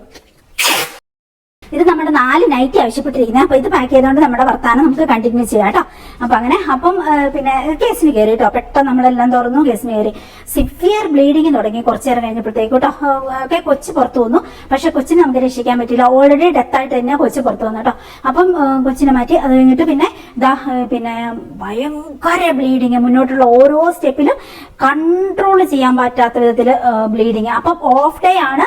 പ്ലസ് ഈ കോഡ് ബ്ലൂ ഒക്കെ വിളിക്കുന്ന പരിപാടി ഉണ്ടെങ്കിലും ഓരോ ഡിപ്പാർട്ട്മെന്റിലും തിരക്കാണെങ്കിൽ അവരാരും തിരിഞ്ഞു നോക്കൂല. ഇപ്പം ഞാനൊരു കാര്യം പറയട്ടെ, ഈവൻ ഫ്ലൈറ്റിൽ പോലും നമ്മളോട് അവർ അനൗൺസ് ചെയ്യുന്നത് എന്താ, ആദ്യം നിങ്ങൾ ഓക്സിജൻ എടുത്ത് നോക്കൂ, എന്നിട്ട് തൊട്ടടുത്തുള്ളവർക്ക് ഓക്സിജൻ വെച്ചു കൊടുക്കൂ, കൂടെയുള്ളവർക്ക് എന്ന് പറയുന്നത്. അപ്പൊ എപ്പോഴും ആദ്യം നമ്മൾ പിടിച്ചിട്ട് വേണം അടുത്ത ആളെ രക്ഷിക്കാൻ. അതാണല്ലോ ഒരു പൊതു നിയമം. അങ്ങനെയാണല്ലോ പറയുന്നത്. അപ്പൊ അതേപോലെ തന്നെ ഓരോ ഡിപ്പാർട്ട്മെന്റിലും അവരുടെ ഡിപ്പാർട്ട്മെന്റിൽ ഒരു എമർജൻസി തിരക്കുണ്ടെങ്കിൽ അവർ അത് ഇട്ടിട്ട് കോഡ് ബ്ലൂ വിളിക്കുന്നിടത്തോട്ടൊന്ന് കൂടുക. കോഡ് ബ്ലൂ എന്ന് പറയുന്നത് ഒരു എമർജൻസി സിറ്റുവേഷൻ വരുമ്പോൾ നമ്മൾ വിളിക്കുന്നതാണ്. നമ്മൾ 3 വട്ടം നമ്മളിങ്ങനെ അനൗൺസ് ചെയ്യുകയാണെങ്കിൽ മൈക്കിന്റെ മുന്നിലേക്ക് വന്നിട്ട് കോഡ് ബ്ലൂ നമ്മൾ വിളിച്ചാൽ ആ ഡിപ്പാർട്ട്മെന്റിലേക്ക് ബാക്കിയുള്ളവർ ഓടിയെത്തണം. അതാണ് അതിന്റെ ഒരു നിയമം. അങ്ങനെ ഇപ്പൊ ഒരു ആക്സിഡന്റ് ഉണ്ടാകുന്ന സ്ഥലത്തോട്ട് എല്ലാവരും ഓടിയെത്തുന്ന അതേ പ്രൊസീജിയർ തന്നെ. അപ്പൊ ബാക്കിയുള്ള ഡിപ്പാർട്ട്മെന്റിൽ ഫ്രീ ആയിട്ട് നിൽക്കുന്നവരും അത്യാവശ്യം പിന്നെ സേഫ് സോണിലാണെങ്കിൽ ആ ഡിപ്പാർട്ട്മെന്റിലുള്ള ഒരാളെയൊക്കെ അവിടെ നിർത്തിയിട്ട് ബാക്കി എല്ലാവരും ഈ ഡിപ്പാർട്ട്മെന്റിലേക്ക് ഓടി വന്നിട്ട് അവിടെ എന്ത് സഹായമാണോ ചെയ്യേണ്ടത് അങ്ങനെ ചെയ്യാം. പക്ഷെ ഓപ്പറേഷൻ തിയേറ്ററിനെ സംബന്ധിച്ച് കോഡ് ബ്ലൂ എന്ന് വിളിച്ചാൽ അങ്ങനെ ഓടി വന്നാലും എല്ലാവർക്കും കൂടി പാഞ്ഞ് അതിനകത്തോട്ട് കയറാൻ പറ്റത്തില്ല. ഒന്നാമത് അവിടെ മുഴുവൻ സ്റ്റെറൈൽ പ്രൊസീജിയറും കാര്യങ്ങളും ഉള്ള ഏരിയ ആണ്. പിന്നെ അവിടെ സെപ്പറേറ്റ് ആയിട്ടുള്ള ഡിപ്പാർട്ട്മെന്റ് ആയതുകൊണ്ട് അവിടുത്തെ പ്രൊസീജിയർ എല്ലാവർക്കും അറിയത്തില്ല. അങ്ങനെയാണ്. അപ്പൊ എല്ലാവർക്കും വെറുതെ ഔട്ട്സൈഡ് ഹെൽപ്പ് ചെയ്യാമെന്നല്ലാതെ ഏതെങ്കിലും ഡോക്ടേഴ്സ് ഒക്കെ ഓടി വന്നിട്ട് അകത്ത് കയറുകയെന്നല്ലാതെ പെട്ടെന്ന് അവര് പിന്നെ സ്ക്രബ് ചെയ്യണം, സൂട്ട് എടുത്തിടണം, എന്നിട്ട് വേണം ഹെൽപ്പ് ചെയ്യാൻ, അങ്ങനെയൊക്കെയുള്ള ആ രീതിയിലാണ്. അപ്പൊ സാധാരണ ബാക്കിയുള്ള പിള്ളേർ ഓടി വന്നാലും അവർക്ക് പ്രത്യേകിച്ച് ചെയ്യാൻ പറ്റില്ല. പലപ്പോഴും പുറമേ വന്നിട്ടുള്ള ഹെൽപ്പ് ഒക്കെ ചെയ്യാൻ പറ്റുള്ളൂ. ഡിപ്പാർട്ട്മെന്റിൽ ഒരു 10 ആക്സിഡന്റ് കേസ്, 10 പേരടങ്ങുന്ന ഒരു ആക്സിഡന്റ് കേസ് വന്നാൽ ഇതിനെല്ലാം ഷിഫ്റ്റ് ചെയ്യും. അപ്പൊ അത് എല്ലാ ഡിപ്പാർട്ട്മെന്റിനെ ബാധിക്കും. കഴിഞ്ഞവരെ വാർഡുകളിലേക്ക് മാറ്റുന്നു, ആണും പെണ്ണും ഉണ്ടാവും, അവരെ മാറ്റുന്നു, ഐസിലേക്ക് മാറ്റുന്നുണ്ടാവും. ഐസ് അപ്പൊ അവിടെ തിരക്കായി, എക്സ്റേ, ബാക്കി എല്ലായിടത്തോട്ടും അതിൻ്റെതായ ഒരു അതിന്റെ ഒരു അലയൊടികൾ എല്ലായിടത്തോട്ടും വ്യാപിക്കും. ഒരു വലിയ കേസ് എമർജൻസി വന്നിട്ടുണ്ടെങ്കിൽ, ഒരു ആക്സിഡന്റ് കേസ് അല്ലെങ്കിൽ കത്തിക്കുത്ത് അങ്ങനെയൊക്കെ വന്നിട്ടുണ്ടെങ്കിൽ, അപ്പം പിന്നെ അങ്ങനെ എല്ലായിടത്തും തിരക്കായിട്ടുള്ള ഒരു ദിവസം കഷ്ടകാലത്തിന് കേട്ടോ. എന്നിട്ട് അങ്ങനെ അപ്പൊ നമ്മള് പെട്ടെന്ന് വിളിച്ചു. രാവിലെ നമ്മള് ഭക്ഷണം എന്താണൊക്കെ ഭക്ഷണം കഴിച്ചെന്ന് തോന്നുന്നു, എനിക്ക് അത്ര ഓർമ്മ കിട്ടുന്നില്ല. അങ്ങനെ കഴിച്ച് നമ്മളൊരു 10 മണിയാകുമ്പോഴത്തേക്ക് നമ്മള് കേസിന് വിളിച്ച് നമ്മൾ ഓടി. എന്നിട്ട് കേസ് തുടങ്ങി കഴിഞ്ഞപ്പോഴത്തേക്കും എല്ലാ ഡിപ്പാർട്ട്മെന്റും ഓൾറെഡി നമ്മൾ പോകുമ്പോൾ തന്നെ കണ്ടു. പിന്നെ എമർജൻസി ഡിപ്പാർട്ട്മെന്റിന്റെ ഫ്രണ്ടിൽ കൂടെ നമ്മൾ ഓടുന്നത്. അപ്പൊ അവിടെ കാണാം ആ ഗ്രൗണ്ട് മുഴുവനും ആളുകളും വണ്ടിയും ബഹളവും. അപ്പൊ വലിയ എന്തൊക്കെ കേസ് കിട്ടുള്ള എമർജൻസി ഡിപ്പാർട്ട്മെന്റ് വന്നിട്ടുണ്ട് നമുക്ക് മനസ്സിലായി. അപ്പൊ പിന്നെ നമുക്ക് പിന്നെ ഒരു ഹെൽപ്പ് ഒന്നും കിട്ടാൻ പോകുന്നില്ല ഉറപ്പായിട്ട്. അല്ലെങ്കിലും ഹെൽപ്പ് കിട്ടിയിട്ടും അങ്ങനെയല്ല ഒരു രീതികൾ. അങ്ങനെ എന്നിട്ട് നമ്മൾ കേസ് തുടങ്ങി കഴിഞ്ഞപ്പോഴത്തേക്കും ഈ കുഞ്ഞ് ഡെത്താ. അപ്പം അത് കഴിഞ്ഞപ്പോഴത്തേക്കും ബ്ലീഡിങ് എന്ന് പറഞ്ഞാൽ പോരാ, ബ്ലീഡിങ് ഒരു തരത്തിലും നമുക്ക് പേഷ്യന്റിനെ രക്ഷിക്കാൻ പറ്റുമോ ഇല്ലയോ എന്നുള്ള ഒരു സിറ്റുവേഷനിലേക്ക് പോവുക. അമ്മയും കൂടി ഡെത്ത് ആവുമോ എന്നുള്ള സിറ്റുവേഷനിൽ പോവാട്ടോ. അപ്പൊ നമുക്ക് നമ്മുടെ മനസ്സിൽ ദൈവമേ ഇവിടെ വരുന്ന ഓൾറെഡി നമുക്ക് നമ്മുടെ മുമ്പിൽ ഒരാൾ നമ്മുടെ കൺമുമ്പിൽ മരിക്കാന്ന് പറയുന്നത് നമുക്ക് ഭയങ്കര സ്ട്രെസ്സും ടെൻഷനുമാണ്. അത് നമുക്ക് വേണ്ട. എങ്ങനെ നമ്മൾ രക്ഷിക്കാന്നുള്ളതാ. ഈ എല്ലാ ഡിപ്പാർട്ട്മെന്റിലും ഞാൻ ശ്രദ്ധിച്ചിട്ടുണ്ട്, എല്ലാവർക്കും നല്ല ആത്മാർത്ഥതയുണ്ട് കേട്ടോ. എന്തൊക്കെയാണെങ്കിലും സ്റ്റാഫുകൾക്കും ബാക്കിയുള്ള ഒരു മെഡിക്കൽ ഫീൽഡിൽ അങ്ങനെയൊക്കെ തന്നെയാണ്. വളരെ ഇപ്പൊ 95% പേരും നമ്മുടെ മുമ്പിൽ വരുന്നവരെ ജീവൻ രക്ഷിക്കാൻ വേണ്ടി എന്തും ചെയ്യുന്നവരാ. ബാക്കി 5% പേരാണ് ഫ്രോഡുകളായിട്ടുള്ള പണത്തെ മാത്രം ഡിപ്പെൻഡ് ചെയ്യുന്നവരുള്ളൂ കേട്ടോ.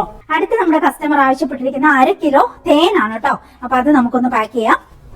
ഈ ചെവിന്റെ അടുത്തിരിക്കുന്നത് ഞാൻ പൂത്തിയതല്ല കേട്ടോ, പുറമേ പോയപ്പോ എന്തോ കരിയില പറ്റി പിടിച്ചിരിക്കുന്നതാണ് കേട്ടോ. തെറ്റിദ്ധരിക്കല്ലേ, എനിക്ക് തന്നെ ചിരി വരുന്നത് എഡിറ്റ് ചെയ്യുന്നതിന്റെ ബാക്കി വർത്താനൊക്കെ പറഞ്ഞ് നമുക്കിത് കംപ്ലീറ്റ് ആക്കാം. ഇനി അടുത്ത നമ്മുടെ കസ്റ്റമർ ആവശ്യപ്പെട്ടിരിക്കുന്നത് എന്തൊക്കെയാന്ന് നോക്കാം. ഞാൻ കുറെ ഇന്ന് ലിസ്റ്റ് നോക്കിയിട്ട് ഇങ്ങോട്ട് എടുത്തോണ്ടാ. ഫേസ് വാഷ് പൗഡർ ഉണ്ട്, പിന്നെ 2 മൈക്രോ ഫൈബറിന്റെ കേട്ടോ. മൈക്രോ ഫൈബറിന്റെ നമുക്ക് ഇൻഡോറും ഔട്ട്ഡോറും ഒക്കെ ഇടാൻ പറ്റുന്നതാണ്. വെള്ളം ഫുൾ അബ്സോർവ് ചെയ്യും. മൈക്രോ ഫൈബറിന്റെ ഗുണം അതാണ്. പിന്നെ നല്ല ഗ്രിപ്പുണ്ട്. പിന്നെ അത് പോകത്തേ ഇല്ല. നമുക്ക് വാഷിംഗ് മെഷീനിൽ ഇട്ട് വേണമെങ്കിൽ അലക്കാം. അതിന് സെപ്പറേറ്റ് ഉണ്ടെങ്കിൽ വാഷിംഗ് മെഷീൻ, അല്ലെങ്കിൽ നമുക്ക് ഇങ്ങനെ അടിച്ചു കഴുകി എടുക്കാം. പോകത്തേ ഇല്ല. ഒത്തിരി യൂസ്ഫുൾ ആണ്. നല്ല ഭംഗിയുണ്ട്. അതുപോലെ നന്നായിട്ട് വെള്ളം അബ്സോർവ് ചെയ്യും. അപ്പം അങ്ങനെ ഒരെണ്ണം, അങ്ങനെ 2. പിന്നെ ഇത് മൈക്രോ ഫൈബറിന്റെ തന്നെ ക്ലോത്ത് ആണ്. റീയൂസ് ചെയ്യാൻ പറ്റുന്ന, കിച്ചണിലെ ആവശ്യങ്ങൾക്ക് നമുക്ക് റീയൂസ് ചെയ്യാൻ പറ്റുന്ന ക്ലോത്ത് ആണ്. അങ്ങനെയാണ്. കുറച്ച് മുറിച്ചെടുക്കാം. അതിനിങ്ങനെ മാർക്ക് കൊടുത്തിട്ട് മുറിച്ചെടുക്കാം. നമ്മളെല്ലാം തുടയ്ക്കാം, തൂക്കാം, എല്ലാ സംഗതി എടുക്കാം, യൂസ് ചെയ്യാം. എന്നിട്ട് വീണ്ടും വാഷ് ചെയ്ത് ഉണങ്ങാനിട്ട് അപ്പം തന്നെ ഉണങ്ങി കിട്ടും. അങ്ങനെ ഒരു 20 വട്ടം 25 വട്ടമൊക്കെ ഞാൻ ഒരു പീസ് മുറിച്ചെടുത്തിട്ടുണ്ടെങ്കിൽ അതങ്ങനെ 1-2 ലെന്തിന്റെ അത്രയും മുറിച്ചെടുക്കാം. അങ്ങനെ നോക്കുമ്പോൾ ഇത് ഒത്തിരി ഉണ്ട്, ഒത്തിരി കാലം ഉപയോഗിക്കാം. അപ്പൊ അതാണ്. അപ്പൊ ഇത്രയും നമുക്കിതൊന്ന് പാക്ക് ചെയ്യാം. അപ്പൊ നമ്മുടെ മനസ്സിൽ എങ്ങനെയെങ്കിലും ഇവര് രക്ഷിക്കാന്നുള്ള ഒരു ഇത് തന്നെയാണ് കേട്ടോ. അപ്പൊ അങ്ങനെ അപ്പം ഇതിപ്പോ നമ്മൾക്ക് ഓപ്പറേഷൻ തിയേറ്ററിലെ ഉപകരണങ്ങൾ എന്നൊക്കെ പറഞ്ഞിട്ടുണ്ടെങ്കിൽ സിസേറിയനൊക്കെ ഒത്തിരി ഉപകരണങ്ങളുണ്ട് കേട്ടോ. ഓരോന്നിനും വായിക്കൊള്ളാത്ത പേരുകളും അത് ഇതൊക്കെ. പിന്നെ നമുക്കെല്ലാം കാണാപ്പാടമാണ്, നമുക്കെല്ലാം അറിയാം. പിന്നെ കോംപ്ലിക്കേഷൻ ഉണ്ടാകുമ്പോൾ നമുക്ക് അതുപോലത്തെ കുറേ ഉപകരണങ്ങൾ എക്സ്ട്രാ വേണ്ടി വരും. അത് ഓൾറെഡി നമ്മുടെ ഒരു സെറ്റിൽ തന്നെ ഇഷ്ടംപോലെ ഉപകരണങ്ങൾ എക്സ്ട്രാ ഉണ്ടാവും. പക്ഷെ ഒരു വലിയ കോംപ്ലിക്കേഷൻ വന്നാൽ അതൊന്നും പോരാ. അങ്ങനെ ഇപ്പം റിട്രാക്ടർ എന്നൊക്കെ പറയുന്ന സാധനമുണ്ട്. അതായത് നമുക്കിപ്പോ 2 പേരാ നമുക്ക് അസിസ്റ്റ് ചെയ്യാനുള്ളൂ, ഈ ഒരു 3ാമത്തെ ആളുടെ ഹെൽപ്പും കൂടി കിട്ടുന്ന സാധനമാണ് റിട്രാക്ടർ എന്ന് പറയുന്നത്. ചുരുക്കി പറഞ്ഞ ഒരു തൂമ്പ പോലെയുള്ള ഒരു സാധനം. എന്താ അതുകൊണ്ട് നമുക്ക് ഇങ്ങനെ വലിച്ചു പിടിച്ച് അത്രയും സ്ഥലത്തെ വ്യൂ കാണാം. അങ്ങനെയൊക്കെയുള്ള പലതരത്തിൽ പല ആകൃതിയിലും, ഇപ്പൊ ഉദാഹരണം പറയാം, അങ്ങനെ പല വലുപ്പത്തിലും പല ആകൃതിയിലും ഒക്കെയുള്ള റിട്രാക്ടറും ഉണ്ടാവും. അതുപോലെ ഓരോ ക്ലാമ്പുകള്, ബ്ലീഡ് വരുമ്പോൾ അവിടെ ക്ലാമ്പ് ചെയ്യേണ്ട സാധനങ്ങൾ, അങ്ങനെയൊക്കെ ഒത്തിരി പേരുകളും കാര്യങ്ങളും ഒക്കെയാണ് അതിന്. അപ്പൊ അതിൻ്റെതായ അപ്പൊ ഈ ഒരു ഓപ്പറേഷൻ ഒരു സെറ്റാണ് നമ്മൾ തുറക്കുക. അപ്പം എമർജൻസി വന്നിട്ടുണ്ടെങ്കിൽ സാധാരണഗതിയിൽ നമുക്ക് ആരെങ്കിലും ഒക്കെ ഉണ്ടാവും അവിടെ. പിന്നെ അവരെ ഇപ്പൊ ഞങ്ങളെ സംബന്ധിച്ച് ഞങ്ങളെ എപ്പോഴും ക്ലീനിങ് ബോയിനെ പോലെ അത്യാവശ്യ കാര്യങ്ങൾ ഞങ്ങൾ പഠിപ്പിച്ചു വെക്കും കേട്ടോ. അതായത് സ്റ്റെറൈൽ എന്താ, അൺസ്റ്റെറൈൽ എന്താ, എങ്ങനെയാണ് നിൽക്കേണ്ടത് ഓപ്പറേഷൻ തിയേറ്ററിൽ. അപ്പൊ ഞങ്ങൾക്ക് ഒരു എമർജൻസി എന്ന കാരണം എപ്പോഴും നമ്മളിങ്ങനെ പിന്നെ ഒറ്റയ്ക്ക് ഈ 2 പേര് സ്റ്റാഫ് കൊണ്ട് ചില സമയത്ത് അതിൽ ഒരാൾ വെക്കേഷന് പോയാൽ ചില സമയത്ത് ഒരു ദിവസമൊക്കെ ആരും ഉണ്ടാവത്തും കൂടിയില്ല. അവിടെ ഒരാളൊക്കെ ആയിരിക്കും അസിസ്റ്റ് ചെയ്യാൻ വേണ്ടിയിട്ടുള്ളത്. അപ്പൊ നമുക്ക് നമ്മുടെ പേഷ്യന്റ് ജീവൻ രക്ഷിക്കണം, നമ്മുടെ ജീവനും രക്ഷിക്കണം. അവിടുന്ന് രക്ഷപ്പെട്ട് തിരിച്ചു പോരണ്ടേ, നിയമക്കുരുക്കിപ്പെടാതെ. അതുകൊണ്ട് ആപത്തൊന്നും എല്ലാം ഞങ്ങൾ പഠിപ്പിച്ചു വെക്കും. പിന്നെ എല്ലാവരും ഹെൽപ്പ് ചെയ്യും. ഇപ്പൊ ഡോക്ടേഴ്സ് ഇപ്പൊ അനസ്തറ്റിസ്റ്റിനോട് പറഞ്ഞാൽ അയാൾ പോലും ഫ്രീ ആയിട്ട് നിൽക്കുവാണെങ്കിൽ പോയിട്ട് നമുക്ക് സ്പഞ്ചൊക്കെ വേണമെങ്കിൽ അത് എടുത്ത് ഓപ്പൺ ആക്കി ഇട്ട് തരും. അങ്ങനെ എല്ലാവരും അങ്ങോട്ടും കൂടെ സഹകരിച്ചിട്ടേ അങ്ങനെ അവിടെ പറ്റത്തുള്ളൂ. അത് വേറെ കാര്യം. അങ്ങനെയാണ് കേട്ടോ. അപ്പൊ നമ്മുടെ ബോയിനെ എപ്പോഴും പഠിപ്പിച്ചു വെച്ചിട്ടുണ്ടാവും കുറേ കാര്യങ്ങൾ. നമുക്ക് ചായ ഉണ്ടാക്കി തരാൻ മാത്രമല്ല, ക്ലീൻ ആക്കാൻ വേണ്ടി മാത്രമല്ല, നമ്മൾ അവരോട് ഒത്തിരി സ്നേഹത്തിൽ നിൽക്കും കേട്ടോ. നമ്മൾ ഫുഡൊക്കെ കൊടുക്കുക, അവരെ കെയർ ചെയ്യുക, അവരപ്പം നമ്മളെ കെയർ ചെയ്യുക, അങ്ങനെയാണ്. അപ്പൊ ഈ ചെറുക്കനെ ഞങ്ങളെല്ലാം പഠിപ്പിച്ച് വെച്ചിട്ടുണ്ടാവും കേട്ടോ, എന്തൊക്കെ എടുത്തു തന്നെ, എങ്ങനെയൊക്കെ എടുത്തു തന്നെ, എന്തൊക്കെയാ ചെയ്യേണ്ടതെന്നുള്ളത്. അപ്പൊ മിക്കപ്പോഴും അവര് പിന്നെ ഇൻ കേസ് അവർക്ക് എന്തെങ്കിലും തെറ്റ് പറ്റുകയാണെങ്കിൽ വരല് നമ്മൾ അവരുടെ ഭാഷ പറയും, അങ്ങനെ ഇങ്ങോട്ട് വരല് തുടരുത് ഇവിടം വരെ വരാവുള്ളൂ ഇടാവുള്ളൂ എന്ന്. അങ്ങനെ സ്റ്റെറൈൽ ഫീൽഡൊക്കെ കീപ്പ് ചെയ്ത് നമ്മൾ അങ്ങനെ പോകും. അപ്പം കേസ് കോംപ്ലിക്കേറ്റഡ് ആവുകയാണ്, നമുക്ക് ഒരാളെ ഹെൽപ്പിനില്ല. ബ്ലഡ് ബാങ്കിലേക്ക് വിളിക്കണം, ബ്ലഡ് കൊണ്ടുവരണം. അപ്പൊ ഈ പേഷ്യന്റ് BP ഇങ്ങനെ താന്നുകൊണ്ടിരിക്കുക. ഇപ്പൊ ഒരു പേഷ്യന്റ് നമുക്ക് ഇങ്ങനെ ഭയങ്കര ക്രിട്ടിക്കൽ സ്റ്റേജിലേക്ക് പോവാന്ന് കാണുമ്പോൾ നമുക്ക് ഓട്ടോമാറ്റിക്കലി എത്ര സ്ട്രോങ് ആണ്, പിന്നെ നമ്മളെല്ലാം കാണാപ്പാടും നമുക്ക് അറിയാം എല്ലാം ആണെങ്കിലും നമുക്ക് ഭയങ്കര സ്ട്രെസ് കയറും. അതിനെ രക്ഷിക്കാന്നുള്ള സ്ട്രെസ്സും പിന്നെ എല്ലാ കാര്യവും ഓക്കെ ആവാനുള്ള സ്ട്രെസ്സും കയറും. അപ്പൊ അങ്ങനെ വരുമ്പോൾ നമുക്ക് ആ സമയത്ത് ഭയങ്കര ഹെൽപ്പ് വേണം. ഹെൽപ്പ് ഉണ്ടെങ്കിൽ അത്രയും പെട്ടെന്ന് നമുക്ക് ഇത് സോൾവ് ചെയ്യാൻ പറ്റും. ഹെൽപ്പും കൂടി ഇല്ലെങ്കിൽ പിന്നെ ഉള്ള അവസ്ഥ ഒന്ന് ആലോചിക്കുക. അപ്പം ആ ഒരു സിറ്റുവേഷനിൽ നമുക്ക് ഒത്തിരി സാധനങ്ങളുടെ ആവശ്യമുണ്ട്, ഹെൽപ്പിന്റെ ആവശ്യമുണ്ട്. ബ്ലഡ് ബാങ്കിലേക്ക് വിളിക്കണം, ബ്ലഡ് അറേഞ്ച് ചെയ്യാൻ പറയണം, പിന്നെ ബാക്കിയുള്ള സംഗതികൾ, പിന്നെ വേറെ ഡോക്ടേഴ്സിനെ വിളിക്കണം, ഇത് വിളിക്കണം, കോഡ് ബ്ലൂ വിളിക്കണം, എല്ലാത്തിനും വേണം. ഞാനും സ്മിതയും അസിസ്റ്റ് ചെയ്തുകൊണ്ടിരിക്കുക. അനസ്തറ്റിക് BP താഴുന്നു, അത് താഴ്ന്നു, ഇത് താഴ്ന്നു, കോംപ്ലിക്കേഷൻ ആവുന്നു. അപ്പം അനസ്തേഷ്യന്റെ സെക്ഷനിൽ നിന്ന് ഒരു ഹെൽപ്പും കിട്ടത്തില്ല. അവരവിടെ ആകെ അതിൻ്റെതായ ആ ഇഞ്ചക്ഷൻ എടുക്കുന്നു, ഈ ഇഞ്ചക്ഷൻ നമുക്ക് നമ്മുടെ സൈഡ് കണ്ണീക്കടെ കാണാം അവിടെ കോംപ്ലിക്കേറ്റഡ് ആയിക്കൊണ്ടിരിക്കുന്ന പേഷ്യന്റ് സിറ്റുവേഷൻ. ആ കൂടെ ഇപ്പറെ ബ്ലീഡിങ് ആരാണ് അവിടെയും കോംപ്ലിക്കേറ്റഡ് ആവുന്നത്. പിന്നെ അവരുടേതായ സെക്ഷനിൽ വേറെ എന്തൊക്കെ കോംപ്ലിക്കേഷൻ അവിടെ നടക്കുക. അപ്പൊ നമ്മുടെ സെക്ഷനിൽ ഒന്നും പറയണ്ട. ആ ദിവസത്തെ ഒരു ഓർമ്മ എന്ന് പറഞ്ഞിട്ടുണ്ടെങ്കിൽ നമുക്ക് ഒരു നിങ്ങൾ കണ്ടിട്ടുണ്ടാവും ഓപ്പറേഷൻ തിയേറ്ററിൽ ഇങ്ങനെ ഒരു ഗൗണ്, അതിന്റെ അടിയിൽ ഒരു പ്ലാസ്റ്റിക്കിന്റെ ഒരു ഏപ്രൺ നമ്മൾ ഇടാറുണ്ട്. നമ്മുടെ അടുത്ത് ആ ഏപ്രൺ എല്ലാം തീർന്നിരിക്കുന്ന ദിവസമായിരുന്നു. അപ്പം സ്റ്റോക്ക് പുതിയത് കിട്ടിയിട്ടില്ല. അപ്പൊ നമ്മൾ അതിന്റെ അകത്ത് നമ്മൾ ആ പ്ലാസ്റ്റിക്കിന്റെ ഏപ്രൺ ഞങ്ങൾ ഇട്ടിട്ടില്ല, ഞാൻ സ്മിതയെ ഇട്ടിട്ടില്ല. ഈ ഗൗണും നമ്മുടെ ഡ്രസ്സുമാണ് ഉള്ളിലുള്ളത്. അപ്പം അതിന്റെ പുറത്ത് പിന്നെ നമുക്ക് ബൂട്ടുണ്ട്. പിന്നെ പക്ഷെ നമ്മൾ എല്ലാ ദിവസവും ഒന്നും ബൂട്ട് എമർജൻസി സിറ്റുവേഷൻ ഒക്കെ വരുമ്പോൾ നമ്മൾ നമ്മുടെ ബൂട്ടിട്ട് തന്നാൽ കുറെ കഴിയുമ്പോൾ ഭയങ്കരമായിട്ട് നമുക്ക് ചൂടെടുക്കും, കാല് ഭയങ്കര ബുദ്ധിമുട്ടാണ്. അത് തന്നെ ഒരു കനവാ ബൂട്ടില്ലേ അതിനകത്ത്. അപ്പൊ നമ്മളെപ്പോഴും നമ്മുടെ ചെരുപ്പ് തന്നെ ഇട്ടുകൊണ്ട് ഓപ്പറേഷൻ തിയേറ്ററിൽ നമ്മൾ തന്നെ എല്ലാം സെറ്റപ്പ് ചെയ്തിട്ടുണ്ട്. നമുക്ക് തന്നെ കുറച്ച് ചെരുപ്പുകളും കാര്യങ്ങളും ഒക്കെ. അപ്പൊ ആ ചെരുപ്പിട്ട് നിന്ന് നമ്മളെപ്പോഴും ഡാൻസ് കളിച്ച് ഇങ്ങനെ താളന്നുള്ളിൽ നിൽക്കുന്ന കാല് വേദന എടുത്തിട്ട് അപ്പൊ നമ്മളിങ്ങനെ സ്റ്റെപ്പ് എടുത്ത് ഇങ്ങനെ നിൽക്കും. കുറച്ചു നേരം ഇങ്ങനെ നിൽക്കും, പിന്നെ കുറച്ചു നേരം ഇങ്ങനെ നിൽക്കും, കുറച്ചു നേരം ചാഞ്ഞു നിൽക്കും, ചെരിഞ്ഞു നിൽക്കും, അങ്ങനെ. പക്ഷെ നമ്മൾ സ്റ്റെറൈൽ ഫീൽഡൊക്കെ മെയിൻറ്റെയിൻ ചെയ്യും. അത് നിങ്ങൾക്ക് അറിയായിരിക്കും. നമ്മളിപ്പം സ്ക്രബ് ചെയ്ത് കഴിഞ്ഞാൽ നമുക്ക് നമ്മുടെ ഈ ഒരു ലെവലിന്റെ താഴോട്ട് നമുക്ക് കൈയൊന്നും കൊണ്ടുപോകാൻ പാടില്ല. അതൊക്കെ അൺസ്റ്റെറൈൽ ആ ഒരു രീതിയിലേക്കാണ് കൺസിഡർ ചെയ്യുക. രോഗാണുക്കൾ വരും. പിന്നെ പുറകിലേക്കൊന്നും നമുക്കൊന്നും ചെയ്യാൻ പറ്റത്തില്ല, ഒന്നും മുകളിലേക്ക് ചെയ്യാൻ പറ്റത്തില്ല, ഒന്നും ചെയ്യാൻ. നമുക്ക് ഇത്രയും ഫീൽഡിൽ നമ്മൾ ഇങ്ങനെ ആയിരിക്കണം നമ്മുടെ കൈയും കാര്യങ്ങളൊക്കെ. അപ്പൊ ആ രീതിയിൽ അപ്പൊ അതൊക്കെ മെയിൻറ്റെയിൻ ചെയ്തുകൊണ്ട് നമ്മൾ നിന്നോട്ട് ചാഞ്ഞും ചെരിഞ്ഞൊക്കെയാണ് നമ്മൾ ഒന്ന് നമ്മുടെ കാലുവേദനയും ബോഡി പെയിനും ഒക്കെ ഒന്ന് മാറ്റുന്നത്. അങ്ങനെ അല്ലെങ്കിൽ കാലിട്ട് ഇങ്ങനെ വട്ടം ചുറ്റും ഒറ്റക്കാല് ഇങ്ങനെ കൊക്ക് നിൽക്കും പോലെ നിന്നിട്ട് ഇങ്ങനെ ചുഴറ്റും, ഒരു കാലെടുത്തിട്ട് ഇങ്ങനെ, അങ്ങനെയൊക്കെയാണ് നമ്മൾ ആ പെയിൻ നിൽക്കണം. അപ്പൊ ഇങ്ങനെ ഈ സിറ്റുവേഷൻ പാടാകും തോറും നമുക്ക് സ്ട്രെസ് കയറിയിട്ട് വരും, നമുക്ക് ഹെൽപ്പില്ല ആരും. അപ്പം പിന്നെ ബ്ലഡ് അറേഞ്ച് ചെയ്യണം.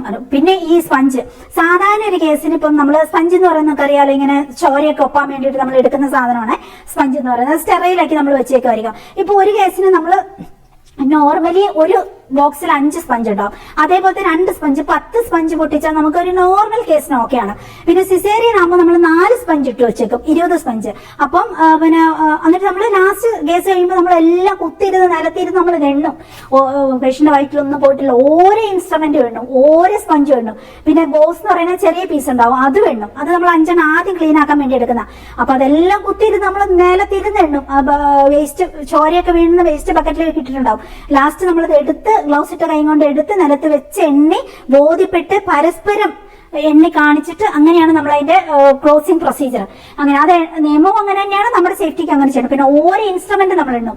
അങ്ങനെ എണ്ണിട്ട് ബ്ലേഡ്, നൂലുകള്, എടുത്ത നൂലുകള്, പിന്നെ നമുക്ക് ബോർഡുണ്ട്, ബോർഡിലേക്ക് നമ്മൾ അപ്പം എഴുതി വെച്ചോണ്ടിരിക്കും എക്സ്ട്രാ എടുക്കുന്ന സാധനങ്ങൾ. നോർമലി നമ്മൾ എന്തോരം എടുക്കുന്നുണ്ട് അത് ആദ്യം എഴുതും. അത് കഴിഞ്ഞിട്ട് നമ്മൾ ഒരേ വട്ടം പ്രൊസീജിയറിന് എക്സ്ട്രാ എടുക്കുമ്പോൾ അത് അപ്പം എഴുതും, മായ്ക്കാൻ പറ്റുന്ന മാർക്കറിലേക്ക്. പിന്നെ നിങ്ങൾക്ക് അറിയാമായിരിക്കും ഓപ്പറേഷൻ തിയേറ്ററിൽ നമ്മളിപ്പം ഇത്രയും കാലം നമ്മൾ ഒന്നിച്ച് ജീവിക്കുന്നവരും ഒന്നിച്ച് ജോലി ചെയ്യുന്നവരാണെങ്കിലും നമ്മൾ കേസ് തുടങ്ങുന്നതിന് മുമ്പ് പരസ്പരം നമ്മളിങ്ങനെ, നിയമമാണ് അതൊക്കെ, പരസ്പരം ഇങ്ങനെ പരിചയപ്പെടുത്തിയിട്ട് ഇന്ന കേസാണ്, ഇതാണ് പേഷ്യന്റ്, ഞാൻ ഇന്ന ആളാണ്, ഞാൻ ഇന്ന ആളാണ്, ഇങ്ങനെ പറയണം. ശരി വരും നമുക്ക്, പക്ഷെ അതൊക്കെയാണ് അതിന്റെ രീതികൾ. പിന്നെ ഇപ്പം ഞാൻ സർജനാണ്, ഞാൻ ഇന്ന പേഷ്യന്റാണ് കേസ് ചെയ്യാൻ പോകുന്നത്, ഇന്ന സൈഡാ, ഇങ്ങനെ നമ്മൾ അങ്ങനെ ഒരു പ്രൊസീജിയർ ഉണ്ട്. അതൊക്കെയാണ്. പട്ടാളത്തിൽ മെഡിക്കൽ ഫീൽഡിലൊക്കെ അങ്ങനത്തെ കുറെ പ്രൊസീജിയർ. അപ്പൊ നമുക്ക് ഒരു കസ്റ്റമർ ആവശ്യപ്പെട്ടിരിക്കുന്ന മണിമുല്ലയാണ് കേട്ടോ. അപ്പൊ മണിമുല്ല ഞാൻ ബാക്കി ചെയ്തിട്ടുണ്ട്, അത് നമുക്ക് വെക്കാം. ഇന്ന് കുറെ ചെടി വന്നിട്ടുണ്ട്. അപ്പൊ ഞാൻ കുറെ നേരം കറണ്ട് പോയി, അപ്പൊ മുകളിൽ പോയിട്ട് ഞാൻ ചെടി എല്ലാം പാക്ക് ചെയ്ത് കൊണ്ടുവന്നു. ഇനിയിപ്പോ കറണ്ട് വന്നിട്ടുണ്ട്, അപ്പൊ നമുക്ക് കുറച്ചും കൂടി ഷൂട്ട് ചെയ്യാം. മണിമുല്ല റെഡി ആയിട്ടുണ്ട്, അത് റെഡിയാക്കി അങ്ങ് മാറ്റി വെക്കാം. അപ്പൊ നമ്മൾ പറഞ്ഞുകൊണ്ടിരുന്ന കഥ നമുക്ക് കണ്ടിന്യൂ ചെയ്യാം. കഥയെല്ലാം റിയൽ സ്റ്റോറിയാണ് കേട്ടോ. അപ്പൊ അനസ്തേഷ്യന്റെ സൈഡിൽ നിന്ന് ഇങ്ങനെ ഭയങ്കരമായിട്ട് പ്രശ്നങ്ങൾ, അവർ അതിന്റേതായ സ്ട്രെസ്സും അതിന്റേതായ ഒരു പാനിക് സിറ്റുവേഷൻ. നമ്മുടെ സൈഡിൽ നിന്ന് ഫുള്ള് ബ്ലീഡ് ചെയ്തുകൊണ്ടിരിക്കുകയാണ് കേട്ടോ. അപ്പൊ ഒരു രക്ഷയില്ല, ബ്ലീഡിങ് പിടിച്ചു നിർത്താനേ പറ്റില്ല. ഓൾറെഡി കൊച്ചിടത്തായി. അപ്പം പീഡിയാട്രീഷ്യൻ അത് കൺഫേം ചെയ്തു. അപ്പൊ ബാക്കി പിന്നെ നമ്മൾ ഭയങ്കര സ്ട്രെസ്. അപ്പൊ നമുക്ക് ഈ സാധനങ്ങൾ ഒന്നും പൊട്ടിച്ചെടുത്ത് തരാൻ ആരുമില്ല. ഓരോ ഇൻസ്ട്രുമെന്റുകൾ വേണം, വേറെ ത്രെഡ് വേണം, തുന്നുമല്ലേ, ഒരു സൈഡിൽ കൂടെ തുന്നുന്നു, ഒരു സൈഡിൽ കൂടെ ബ്ലീഡ് ചെയ്യുന്നു, അത് സോൾവ് ചെയ്യുന്നു, ഒരു സൈഡിൽ തുന്നുമ്പോൾ അടുത്ത സൈഡിൽ നിന്ന് ബ്ലീഡ് ചെയ്യുന്നു, ഇങ്ങനെ കണ്ടിന്യൂസ് ബ്ലീഡ് ചെയ്തുകൊണ്ടിരിക്കുകയാണ് കേട്ടോ. അപ്പം പിന്നെ ഒത്തിരി കാര്യങ്ങളുണ്ട് നമ്മുടെ പിന്നെ ഒത്തിരി കാര്യങ്ങളുണ്ട് നമുക്ക്. പിന്നെ ഓപ്പറേഷൻ തിയേറ്ററിൽ സക്ഷൻ അപ്പാരറ്റസ് എന്ന് പറഞ്ഞിട്ടുണ്ട്. അതായത് നമ്മള് ഇപ്പൊ ഓപ്പൺ വയറൊക്കെ കീറിയുള്ള സർജറി ആണെങ്കിൽ അതിലേക്ക് ഒരു മെറ്റലിന്റെ ട്യൂബ് ഘടിപ്പിച്ചിട്ടുണ്ടാവും. അറ്റം ഇങ്ങനെ നമ്മൾ വെച്ചു കൊടുക്കുമ്പോൾ ഇങ്ങനെ ഉണ്ടാകുന്ന സെക്രീഷൻസ് ചിലപ്പോൾ നമ്മൾ വാഷ് ചെയ്യുന്നതായിരിക്കും, അല്ലെങ്കിൽ ബ്ലഡ് ആയിരിക്കും. ഇതെല്ലാം അത് സക്ക് ചെയ്തിട്ട് പിന്നെ ഒരു സക്ഷൻ 2 ബോട്ടിലൊക്കെ ആയിട്ട് നിങ്ങൾ കണ്ട ഞാൻ പടം കൊടുക്കാം എഡിറ്റ് ചെയ്യുമ്പോൾ. ഇത് അങ്ങനത്തെ സക്ഷൻ 3 എണ്ണം ഉണ്ട് നമ്മുടെ ഓപ്പറേഷൻ തിയേറ്ററിൽ. ഇത് ഒരെണ്ണം നിറഞ്ഞു, അതിൽ നിന്ന് ഇങ്ങനെ ഓവർഫ്ലോ ആയിട്ട് ഫ്ലോറിലേക്ക് പിന്നെ ഇങ്ങനെ ചോരയും വെള്ളവും കൂടി ഇങ്ങനെ ഒഴുകി പടരുവാണ്. പിന്നെ അടുത്തത് പെട്ടെന്ന് എടുത്തുകൊണ്ട് വന്നു, അതൊക്കെ പിന്നെ ക്ലീനർ ബോയ് ഉണ്ടായിരുന്നു. അങ്ങനെ ഒരു പരിധി കഴിഞ്ഞു കഴിഞ്ഞിട്ടുണ്ടെങ്കിൽ നമുക്ക് ആ ദിവസം പിന്നെ എല്ലാ സ്റ്റെറൈൽ എന്നുള്ള ആ തിങ്കിങ്ങിലേക്ക് പോകാൻ പറ്റാതെയായി. കാരണം നമുക്ക് കോഡ് ബ്ലൂ എന്ന് വിളിച്ചിട്ട് ആരും ഹെൽപ്പിനില്ല, എല്ലായിടവും ബിസിയും തിരക്കും, ആരും ഒന്നുമില്ല. 1-2 പേരൊക്കെ ബെല്ലടിക്കുന്ന നമുക്ക് കേൾക്കാം, പക്ഷെ അവർ ഔട്ട് സൈഡിൽ തന്നെ നിൽക്കുക. നമുക്ക് ഇറങ്ങിപ്പോയിട്ട് അവരെ വിളിക്കാനോ അവർക്ക് ഗൗൺ കൊടുക്കാനോ ഒന്നും നമുക്ക് ആരും അവിടെ പിന്നെ ഹെൽപ്പിനില്ല. അങ്ങനെയാണ് നമ്മൾ തന്നെ അവിടെ ഭയങ്കര സിറ്റുവേഷനിലാണ്. അപ്പം ഒരു പിന്നെ ഇത് സക്ഷൻ അപ്പാരറ്റസ് നിറഞ്ഞ് അതിൽ നിന്ന് ഓവർഫ്ലോ ആയിട്ട് ഇങ്ങനെ അത് നിറഞ്ഞു കഴിഞ്ഞിട്ടുണ്ടെങ്കിൽ പിന്നെയും അതിനകത്തുനിന്ന് ഓവർഫ്ലോ ആയി അങ്ങനെ അടുത്തത് കൊണ്ടുവന്നു, അത് നിറഞ്ഞു, 3ാമത്തെ കൊണ്ടുവന്നു, അത് നിറഞ്ഞു. ഈ ബോയ് വീണ്ടും ക്ലീൻ ആക്കും, കൊണ്ടുവരും. പക്ഷെ അതിനകത്ത് കറക്റ്റ് ഒരു വെള്ളവും കുറച്ച് പിന്നെ ബ്ലഡൊന്നും ഒട്ടിപ്പിടിക്കാതിരിക്കാൻ സൊല്യൂഷനൊക്കെ ഒഴിക്കണം. അതൊന്നും ചെയ്യുന്നില്ല, വെറും വെള്ളത്തിലേക്ക് തന്നെയാണ് നമ്മൾ ചെയ്യുന്നത്. എന്നാ ബോയ് ചെയ്യുന്നത് അതങ്ങനെ ഒന്നും പറയേണ്ട. ആ ഒരു സിറ്റുവേഷൻ എന്ന് പറഞ്ഞു വന്നത് ഇങ്ങനെ പേഷ്യന്റ് ഇങ്ങനെ ഡെത്തായിക്കൊണ്ടിരിക്കുക, BP ലോയായി പോകുന്നു, അങ്ങനെ നമുക്ക് രക്ഷിക്കാൻ പറ്റുന്നില്ല. ഓൾറെഡി ഇങ്ങനെ കുഞ്ഞ് ഡെത്തായി. ഇനിയിപ്പോ അതിനെ രക്ഷിക്കാൻ ഇനി അറ്റ കൈക്ക് ഇനി ഒരു മാർഗ്ഗമേ ഉള്ളൂ, അതിന്റെ യൂട്രസ് റിമൂവ് ചെയ്യാന്നുള്ള. ഒരു സിവിയർ ആയിട്ടുള്ള ബ്ലീഡിംഗ് കേസിൽ ഫൈനലി നമ്മുടെ ഗൈനക്കോളജിസ്റ്റ് എടുക്കുന്ന തീരുമാനം അമ്മയുടെ ജീവൻ രക്ഷിക്കാൻ പറ്റുമോ എന്നറിയാൻ വേണ്ടിയിട്ട് യൂട്രസ് റിമൂവ് ചെയ്യാന്നുള്ളതാണ്, ബ്ലീഡ് നിൽക്കാൻ വേണ്ടിയിട്ട്. അങ്ങനെ അപ്പം അതാണ് ഫൈനൽ. പക്ഷേ ഇപ്പൊ നമ്മുടെ നാട്ടിൽ പോലും ഇതിന് 100 നിയമങ്ങളാ. ഹസ്ബൻഡിന്റെ അനുവാദം വേണം, അല്ലെങ്കിൽ വേണ്ടപ്പെട്ടവരുടെ ഹസ്ബൻഡ് ഇപ്പൊ കൂടെ ഇല്ലെങ്കിൽ പിന്നെ പാരന്റ്സിന്റെ അനുവാദം വേണം, അല്ലെങ്കിൽ വേണ്ടപ്പെട്ടവർ ഒപ്പിട്ട് കൊടുക്കണം. പിന്നെ ഫുൾ റെസ്പോൺസിബിലിറ്റി അവരുടെ അടുത്തായിരിക്കും ഒപ്പിട്ട് കൊടുത്തയാള്. അപ്പൊ ബന്ധുക്കളായിരിക്കണം ഒപ്പിട്ട് കൊടുക്കണം. അങ്ങനെ കുറെ പ്രൊസീജിയർ ഉണ്ടല്ലോ നമ്മുടെ നാട്ടിൽ പോലും. അപ്പൊ ഇതിന്റെ 10 ഇരട്ടി നിയമക്കുരുക്കളുള്ള സ്ഥലമാണ് അവിടെ. അവിടെ എന്ന് വെച്ചിട്ടുണ്ടെങ്കിൽ വൈഫിന്റെ കാര്യത്തിന് ഹസ്ബൻഡ് മസ്റ്റാ എന്ത് തീരുമാനം എടുക്കണമെങ്കിൽ, അങ്ങനെയുള്ള ഒരു നിയമമാണ്. അല്ലെങ്കിൽ അത്രയ്ക്ക് ഹസ്ബൻഡിന്റെ അനുവാദത്തോടു കൂടി മാത്രമേ പാരന്റ്സിന് പോലും അവിടെ ഒപ്പിട്ട് കൊടുക്കാനോ അല്ലെങ്കിൽ സൈൻ ചെയ്യാനുള്ള ഒപ്പിട്ട് കൊടുക്കാനുള്ള അനുവാദമുള്ളൂ, സൈൻ ചെയ്യാനുള്ള. അപ്പൊ അങ്ങനെയുള്ള സിറ്റുവേഷനിൽ ഇത് ആര് പറയും? സർജനാണ് ഇവിടെ നിന്നോണ്ടിരിക്കുന്നത്. ഇത് ആര് പറയും? പുറത്തു പോയിട്ട് ഈ സിറ്റുവേഷൻ വിവരിച്ച് സൈൻ ഇടിയിപ്പിക്കണം പേപ്പറിൽ, ഇത് ഹസ്ബൻഡിനോട് എക്സ്പ്ലെയിൻ ചെയ്യണം ഈ കാര്യങ്ങളെല്ലാം. ഇതിന്റെ ഇടയ്ക്ക് ഭയങ്കര പ്രശ്നങ്ങൾ നടക്കുക ഉള്ളില്. അതായത് ബ്ലഡ് ബാങ്കിലേക്ക് വിളിക്കണം, പിന്നെ ബ്ലഡ് അറേഞ്ച് ചെയ്യണം, ബ്ലഡ് കൊണ്ടുപോകുന്നത് ഓടിപ്പോയിട്ട് മേടിക്കണം, അത് ചെക്ക് ചെയ്യണം, നമുക്ക് ഒരു സൈഡിൽ കൂടെ ബ്ലഡ് കൊടുക്കും. അപ്പോഴത്തേക്ക് പിന്നെ ഒരു ക്രിട്ടിക്കൽ സിറ്റുവേഷനിൽ ഇപ്പൊ IV ക്യാനിലാന്ന് നിങ്ങൾക്ക് അറിയാലോ, ഗ്ലൂക്കോസ് ഇടുന്ന ക്യാനിൽ ഇട്ടിട്ട് നമ്മളിങ്ങനെ ബ്ലഡും ബാക്കിയുള്ള മരുന്നുകളും IV ഫ്ലൂയിഡും ഒക്കെ കൊടുക്കുന്നത്. അതൊക്കെ ഓൾറെഡി ഉണ്ടാവും. 2 കൈയിലും ക്യാനിൽ ഇട്ടിട്ട് ഓപ്പറേഷൻ തിയേറ്ററിൽ നമുക്ക് പേഷ്യൻസിനെ റിസീവ് ചെയ്യാൻ പറ്റുള്ളൂ. ഓക്കെ, അത് 2 കൈയിലുണ്ട്. പക്ഷെ ആ 2 കൈക്കിടെ കൊടുത്താൽ പോലെ ഇങ്ങനത്തെ ക്രിട്ടിക്കൽ സിറ്റുവേഷനിൽ ഒരു കൈക്കിടെ ബ്ലഡ് കൊടുക്കുന്ന സ്ഥലത്തോടെ പിന്നെ നമുക്ക് ഇഞ്ചക്ഷൻസോ ബാക്കി ഒന്നും കൊടുക്കാൻ പറ്റത്തില്ല. ഓൾറെഡി ഇപ്പുറത്തെ കയ്യിലും മെഡിസിൻസും ബാക്കിയുള്ള അതിൻ്റെതായ ഇങ്ങനെ ജീവൻ ഒരു പേഷ്യന്റ് ഡെത്ത് ആവാൻ പോകുമ്പോൾ കൊടുക്കുന്ന എമർജൻസി മെഡിക്കേഷൻസും ബാക്കിയുള്ള എല്ലാം കൊടുത്തുകൊണ്ടിരിക്കുന്നു. അങ്ങനെ ഇങ്ങനെയൊക്കെ കൊടുക്കുന്നു. അപ്പൊ 2 കയ്യിലും ഓൾറെഡി പോകുന്നുണ്ട്. 3ാമത് 2 കാലയിലും അനസ്തെറ്റിസ്റ്റ് അപ്പോഴത്തേക്കും നമ്മള് വെയിൻ കണ്ടുപിടിച്ച് പെട്ടെന്ന് അത് ക്യാനിലൊക്കെ ഇട്ടു, അതിലേയും പോകുന്നുണ്ട്. ഒരു സമയത്ത് കുറെ ഇങ്ങനെ ഇതാവുമ്പോ ചിലപ്പോൾ അത് ബൾജ് ആവും, ബ്ലോക്ക് ആവും, അങ്ങനെയൊക്കെ. അപ്പൊ അതിന്റെ ഇടയ്ക്ക് പേഷ്യന്റിന്റെ കാലയിലൊക്കെ ഡോക്ടർ കട്ട് വെയിൻ എന്ന് പറയുന്ന ഒരു പരിപാടിയുണ്ട്. അത് പിന്നെ ഡയറക്റ്റ് നമുക്ക് ഈ കാനൽ വെയിൻ ഒക്കെ ഔട്ടായി കഴിഞ്ഞിട്ടുണ്ടെങ്കിൽ കട്ട് വെയിൻ ചെയ്യും. അതായത് പിന്നെ മുറിച്ചിട്ട് നമ്മൾ വെയിനിലേക്ക് ഡയറക്റ്റ് നമ്മൾ അതിന്റെ കാനിലൊക്കെ ഇട്ടിട്ടുള്ള പ്രൊസീജിയറാണ് കട്ട് വെയിൻ എന്ന് പറയുന്ന ഒരു പരിപാടി. അപ്പൊ അതും ചെയ്യുന്നുണ്ട് ഡോക്ടർ. അപ്പൊ എല്ലാം കൂടി അപ്പൊ അനസ്തെറ്റിസ്റ്റിന് ആകെ സൽവ മാത്രമേ ഹെൽപ്പിനുള്ളൂ. ആക്ച്വലി ഒരു വലിയ ഓപ്പറേഷൻ തിയേറ്റർ എന്ന് പറഞ്ഞിട്ടുണ്ടെങ്കിൽ ഇതേ പ്രൊസീജിയറും കാര്യങ്ങളുമാണ്. പക്ഷെ ഇതിനൊക്കെ ഹെൽപ്പിന് ഒരു 3 പേരെങ്കിലും വെച്ച് ഓരോരുത്തർക്ക് ഹെൽപ്പിന് ആളുണ്ടാവും. അങ്ങനെയാണ് ഇപ്പൊ അനസ്തെറ്റിസ്റ്റിന് ഒരു അസിസ്റ്റന്റ് ഉണ്ടാവും. അതിൽ തന്നെ 3-4 പേര് ആ ഫ്ലോറിൽ തന്നെ അനസ്തേഷ്യക്ക് ഹെൽപ്പ് ചെയ്യാൻ വേണം. അതാണ് നോർമലി. അങ്ങനെയാണ് വലിയ വലിയ ഓപ്പറേഷൻ തിയേറ്റർ, വലുതല്ല ചെറുത് എവിടെയാണെങ്കിലും അങ്ങനെ ആയിരിക്കണം. ഇപ്പൊ ഞങ്ങളെ സംബന്ധിച്ച് 3 സ്റ്റാഫെങ്കിലും ആ സർജറിക്ക് അസിസ്റ്റ് ചെയ്യാൻ വേണം. ഞാൻ സ്മിതയെ മാത്രമേ ഉള്ളൂടെ. ഞങ്ങൾക്ക് വേറെ 2 സ്റ്റാഫുകൾ നമ്മളെ അസിസ്റ്റ് ചെയ്യാൻ വേണം. അങ്ങനെയാണ് ഒരു റിയൽ പ്രൊസീജിയർ നടക്കുന്നത്. അപ്പൊ അതൊന്നും ഇവിടെ ഇല്ല.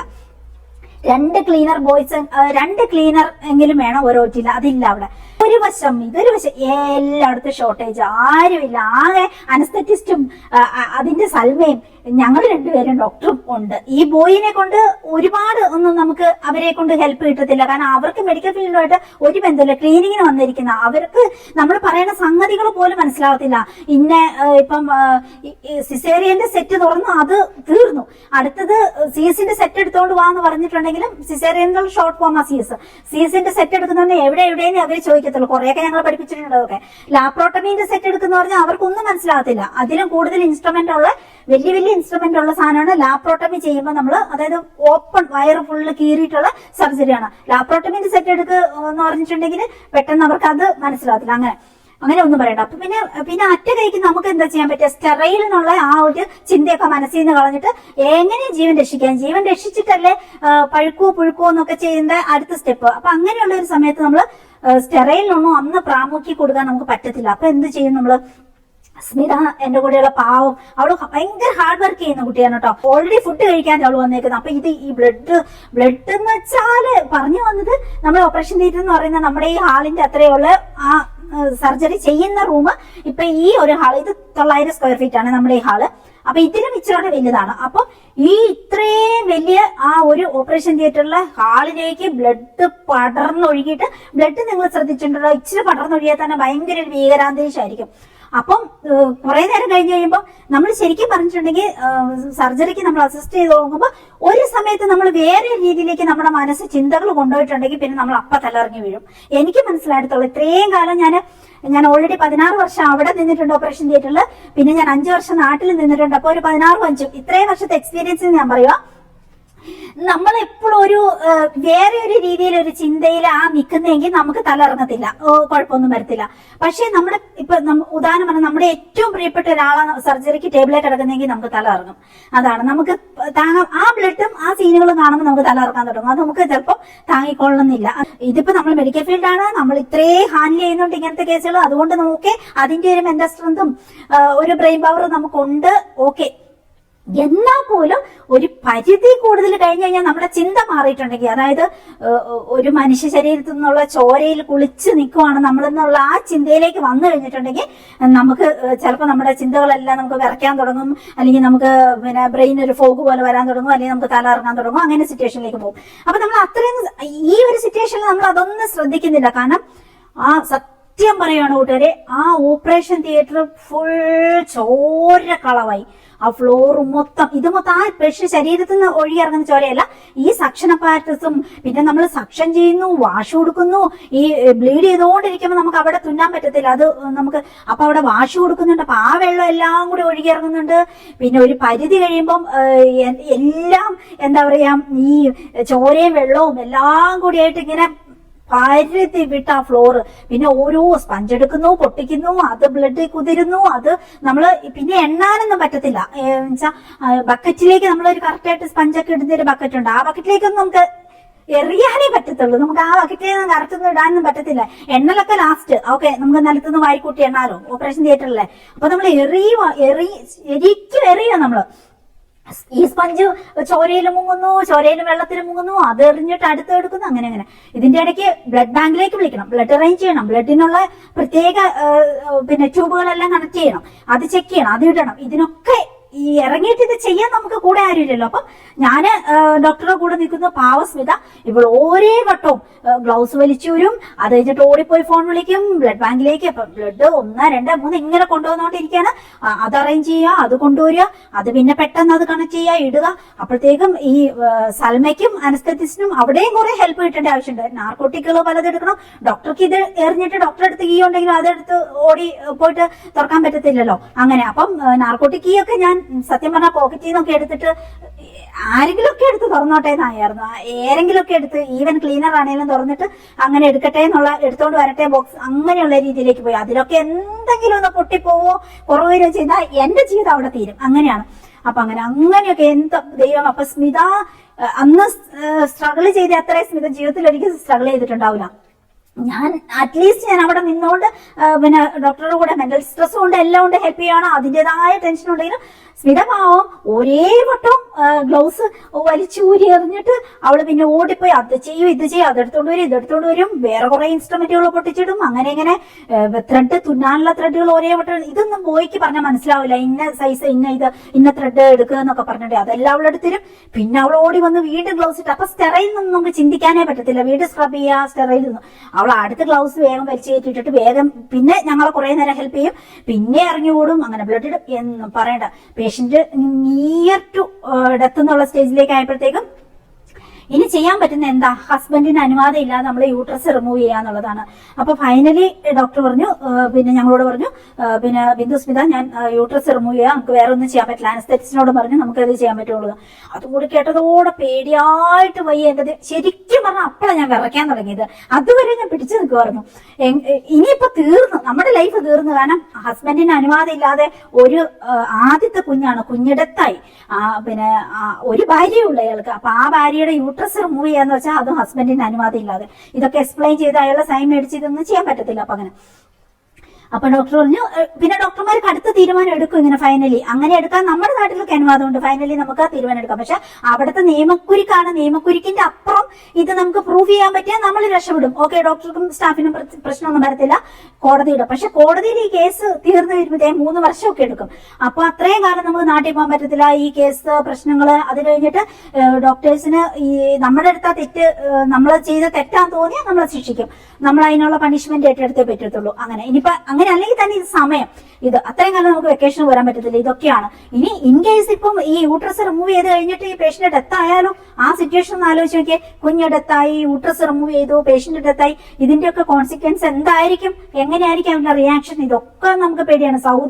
സൗദി അറേബ്യയാണ്, നിങ്ങളൊക്കെ കേട്ടിട്ടുണ്ടാവും. നിയമക്കുരുക്കിന്റെ ഏറ്റവും അങ്ങേയറ്റത്ത് കിടക്കുന്ന ഏറ്റവും നമ്മൾ പേടിക്കേണ്ട രാജ്യമാണ് ഔട്ട് സൈഡിൽ ജോലി ചെയ്യുമ്പോൾ. ബാക്കി എല്ലായിടത്തും എന്തെങ്കിലും പൊത്തുപരുത്തം ഉണ്ടെന്ന് വെക്കാം, പക്ഷെ ഇത് അങ്ങനെയല്ല, അങ്ങനത്തെ രാജ്യമാണ്. അവിടെയാണ് ഈ സിറ്റുവേഷൻ നടക്കുന്നത്. ഒന്ന് പറയണ്ട. കുറച്ചു നേരം കഴിഞ്ഞപ്പോൾ യൂട്രസ് റിമൂവ് ചെയ്യാനുള്ള പ്രൊസീജിയർ. അപ്പൊ അതിനുള്ള ഇൻസ്ട്രുമെന്റുകളെല്ലാം വാരി വലിച്ചെടുത്ത് വെക്കണം. അതൊക്കെ അപ്പൊ സ്മിതി ഇറങ്ങുന്നു, ഇൻസ്ട്രുമെന്റ് എടുക്കുന്നു, വീണ്ടും ഗ്ലൗസ് ഇടുന്നു. പാവം അവൾ അങ്ങനെ ഒരു വശത്തോടെ. പിന്നെ ക്ലീനർ ബോയ് ഒക്കെ അന്ന് ഡോക്ടറുടെ റോൾ വരെ ചെയ്തു എന്ന് പറയാം. അത്രയും ആ പാവം പോയി അതും ഹെൽപ്പ് ചെയ്യുന്നുണ്ട്. ഒരു പിരിപ്പേനി പയ്യന്. അങ്ങനെ പിന്നെ സ്മിതേനെ അനസ്തെറ്റിസ്റ്റിനെ നമ്മളുടെ കാഴ്ചയെ മറന്നുപോയി. അവര് പേഷ്യന്റിന്റെ ജീവൻ രക്ഷിക്കാൻ വേണ്ടിയിട്ട് എന്തൊക്കെയോ ആ സൈഡിലേക്ക് നമ്മൾ ചിന്തിക്കുന്നില്ല. നമ്മൾ നമ്മുടെ മുമ്പിലുള്ള സംഗതികൾ നമ്മുടെ പ്രശ്നം. ഇപ്പൊ സർജറി നടക്കുന്ന 2 പാർട്ടാവും. ഒന്ന് അനസ്തേഷ്യന്റെ സെക്ഷൻ, അത് അവരുടെ തലയും അനസ്തേഷ്യന്റെ സെക്ഷനും വെന്റിലേറ്ററും അവരുടെ സെക്ഷൻ. അതിലേക്ക് നമ്മുടെ കണ്ണുപോയി. നോർമലി നമ്മളൊരു കേസ് ചെയ്യുകയാണെങ്കിൽ അവരോട് നമ്മൾ വർത്താനമൊക്കെ പറഞ്ഞ് കളിച്ചിരിച്ച് അങ്ങനെയൊക്കെ തന്നെയാണ് നമ്മൾ ചെയ്യുക. തമാശക്ക് പറഞ്ഞാൽ നമുക്ക് എല്ലാവർക്കും പ്രൊസീജിയർ അറിയാം, എല്ലാവർക്കും സിറ്റുവേഷൻസ് അറിയാം, ഹാൻഡിൽ ചെയ്യാൻ അറിയാം. അതുകൊണ്ട് നമ്മൾ വർത്താനൊക്കെ പറഞ്ഞ് തന്നെയാണ് കേസൊക്കെ ചെയ്യുക. അതൊക്കെ അവിടെയും ശ്രദ്ധിക്കുക, ഇവിടെ ശ്രദ്ധിക്കുക, ഒക്കെ ശ്രദ്ധിച്ച. ഇതങ്ങനെയൊന്നുമില്ല. ആ ഭാഗം കട്ട്, അത് നമ്മൾ മറന്നുപോയി. ഈ ഭാഗം മാത്രമേ നമുക്കുള്ളൂ. അങ്ങനെ അപ്പൊ ഡോക്ടർ ഇടയ്ക്ക് നമ്മൾ ഓട്ടക്കണ്ണിട്ട് നോക്കുമ്പോൾ അത് കാണാം. പേഷ്യന്റ് പിന്നെ സ്ക്രീനിൽ കാണാം BP ഒക്കെ പോയിക്കൊണ്ടിരിക്കുന്നു, ഓക്സിജൻ സാച്ചുറേഷൻ ഒക്കെ പോയിക്കൊണ്ടിരിക്കുന്നു, എല്ലാം പോകുന്നു. ഡോക്ടർ കട്ട് വൈൻ ചെയ്യുന്നു, അത് കൊടുക്കുന്നു, ഇത് കൊടുക്കുന്നു, അതങ്ങനെ സൈഡിക്കണം. കുറച്ചു നേരം കഴിഞ്ഞപ്പോഴത്തേക്ക് ഞാൻ നമ്മൾ ഈ ഉള്ളിലുള്ള ആ ഒരു പ്ലാസ്റ്റിക്കിന്റെ ഇത് ഇട്ടിട്ടില്ലല്ലോ. കുറച്ചു നേരം കഴിയുമ്പോൾ ഞാൻ ബൂട്ട് ഇട്ടിട്ടില്ല, ഞങ്ങൾ രണ്ടുപേരും ചെരുപ്പ് ഇട്ടേക്കുന്നത് ഞാനും സ്മിതേ. അപ്പം നമുക്ക് മനസ്സിലാവും നമ്മുടെ ഈ ഗൗൺ എന്ന് പറയുന്ന സാധനമാണെങ്കിലും ഒരു പരിധി കഴിഞ്ഞാൽ നനഞ്ഞാൽ അത് തുണി തന്നെയാ. ആക്ച്വലി പ്ലാസ്റ്റിക് ഒന്നുമല്ല, പുറമേ ഉള്ള ഗൗണ് തുണിയാ. കട്ടിയുള്ള ഒരു തരം, പെട്ടെന്ന് ചോര ഉള്ളിലേക്ക് പോകാത്ത ഒരു തരം തുണിയാണ് ഈ ഓപ്പറേഷൻ തിയേറ്ററിൽ ഉപയോഗിക്കുന്ന ഗൗണ്. പക്ഷെ അതിനകത്ത് പ്രൊട്ടക്ഷന് വേണ്ടി പ്ലാസ്റ്റിക് ഇട്ടാലാണ് കുറച്ചെങ്കിലും നമ്മുടെ ഡ്രസ്സിലേക്ക് ചോരയാവാതിരിക്കത്തുള്ളൂ. അത് ഇട്ടിട്ടില്ലല്ലോ. അപ്പം ഈ ഗൗണ് നിറഞ്ഞ ചോര ഇങ്ങനെ ഒഴുകുക മേത്തോടെ. ഈ പേഷ്യന്റിന്റെ ചോരയും വെള്ളവും കൂടിയാണ്, പക്ഷെ ചോരയായിട്ടില്ല നമുക്ക് കാണുന്ന മുഴുവനും. അപ്പൊ ഇതിങ്ങനെ ഒഴുകി കാലായിട്ട് ഇങ്ങനെ വീണോണ്ടിരിക്കുക. ചെരുപ്പ് നമ്മൾ കുഴഞ്ഞ നിൽക്കുന്ന ചോരക്കകത്തിട്ടോ, ഫുള്ള് ബ്ലഡാ. അത് കഴിഞ്ഞിട്ട് പിന്നെ ഇതെല്ലാം നനഞ്ഞ്, അപ്പൊ ഇവിടുന്ന് ഈ ഗ്ലൗസേന്നും ഇതേന്ന് നനഞ്ഞ് ഇങ്ങോട്ട് മുഴുവൻ ചോരയായിട്ടുണ്ട്. ഇത് മുഴുവൻ ഇവിടെ മുതല് നമ്മുടെ ഈ ബ്രസ്റ്റിന്റെ ഭാഗം മുതൽ ചോര ഇങ്ങനെ ആയിട്ട് ഇങ്ങനെ താഴോട്ട് ഒഴുകി ഇറങ്ങിയേക്കുക. എന്നിട്ട് താഴോട്ട് ഇങ്ങനെ വീണോണ്ടിരിക്കുക. കാലായിട്ട് ഇങ്ങനെ ഷൊറെന്നും പറഞ്ഞ് നമ്മൾ മൂത്രം ഒഴിക്കുമ്പോൾ ചോര ഒഴുകി ഇറങ്ങുന്ന നമുക്ക് ഫീൽ ചെയ്യുന്നുണ്ട്, ഇങ്ങനെ വീണോട്ടിരിക്കുക. അപ്പൊ ആ ചോരക്കകത്ത് നിന്ന് നമ്മളിങ്ങനെ ചവിട്ടുന്ന അങ്ങോട്ടും ഇങ്ങോട്ടും ചവിട്ടിയത് സ്മിതയോടി ആ ഓവർ മുഴുവൻ ചോര കള്ളമായേക്കുവാണ് കേട്ടോ. ഒരു സമയത്ത് ഞാനിങ്ങനെ ഒന്നിങ്ങനെ ചിന്തകൾ മാറി ഒന്ന് ചുറ്റും നോക്കിയപ്പോ സത്യം പറഞ്ഞാ പിന്നെ നോക്കണ്ടാന്ന് തോന്നി കേട്ടോ. കാരണം ഓപ്പറേഷൻ തിയേറ്റർ നമ്മളെല്ലാം ബ്ലഡിൽ കുളിച്ച് നിൽക്കുന്നു, എല്ലാം ഇതിങ്ങനെ. അത് കഴിഞ്ഞിട്ട് പിന്നെ ഫ്ലോറായിട്ട് നോക്കുമ്പോൾ ചുറ്റും ചോര ഒഴുകി പടർന്ന് ആ ഓപ്പറേഷൻ തിയേറ്റർ മുഴുവൻ ഒരു യുദ്ധക്കളം പോലെ. പിന്നെ സ്പഞ്ചുകൾ മുഴുവൻ ചോരയിൽ മുങ്ങിയ ചുറ്റും ഈ വെള്ളയും ചുമപ്പുമായിട്ട് ഇങ്ങനെ വെത്തറി കിടക്കുന്ന അതങ്ങനെ ഒരു വശം. എന്ന് പറയണ്ട. കുറച്ച് കഴിഞ്ഞപ്പോ എനിക്ക് തോന്നി എനിക്ക് തല ഇറങ്ങുന്നു. കാരണം ആദ്യമായിട്ട് എന്റെ ജീവിതത്തിൽ അതാ ഞാൻ ഇത്ര ഓർത്ത് വെച്ചിരിക്കുന്നത് കേട്ടോ. ഇത്രയും സർജറികളും കോംപ്ലിക്കേറ്റഡ് ആയിട്ടുള്ള കേസുകളും കാര്യങ്ങളും അപ്രോട്ടമി എല്ലാം നമ്മൾ ചെയ്തിട്ടുണ്ടെങ്കിൽ ഈ ഒരു കേസ് നമുക്ക് ഇത്രയും വർഷം കഴിഞ്ഞിട്ടും ഒരു പോയിന്റ് പോലെ പോകാതെ മനസ്സിൽ നിന്ന് ഓർമ്മ നിൽക്കുന്ന അതുപോലത്തെ സിറ്റുവേഷൻ ആയിരുന്നു അത്. എന്നിട്ട് ഇങ്ങനെ ഫുൾ ഇത് മനുഷ്യ ചോരേന്റെ നടുക്കല്ലേ നമ്മളിങ്ങനെ നിൽക്കുന്നേ എന്ന് ഓർക്കുമ്പോ നമ്മുടെ ബ്രെയിൻ എന്തോ പോലെ, തലയ്ക്ക് എന്തോ പോലെ ആയി തുടങ്ങും കേട്ടോ. ആ ഒരു സിറ്റുവേഷനിൽ ഒരാൾ തലയും കൂടി കറങ്ങി വീണാലോ ഒന്നും ആലോചിക്കാം. ഡോക്ടർക്ക് ബാക്കി ഹെൽപ്പ് കിട്ടണ്ട, യൂട്രസ് റിമൂവ് ചെയ്തോണ്ട് കൊടുക്കുക, ഇങ്ങനെ എല്ലാ പ്രൊസീജിയറും ചെയ്തോണ്ട് കൊടുക്കുക. അപ്പൊ അനുവാദം ഇല്ലാതെ ഡോക്ടർ വന്നിട്ട് യൂട്രസ് റിമൂവ് നമ്മളോട് പറയും. നമ്മളെല്ലാരും കൂടി തീരുമാനിച്ചു ഓക്കെ യൂട്രസ് റിമൂവ് വരുന്നിടത്ത് വെച്ച് കാണട്ടെ. അപ്പൊ ഞങ്ങൾ അതിന്റെ ഇടയ്ക്ക് ചോദിക്കുന്നുണ്ട് ഡോക്ടർ വാട്ട് ടു ഡു, പിന്നെന്ത് നമ്മൾ ചെയ്യും എന്നുള്ളത്. അപ്പൊ ഡോക്ടർ പറഞ്ഞു, ഡോക്ടർ അറബിയാണ് ഡോക്ടർ.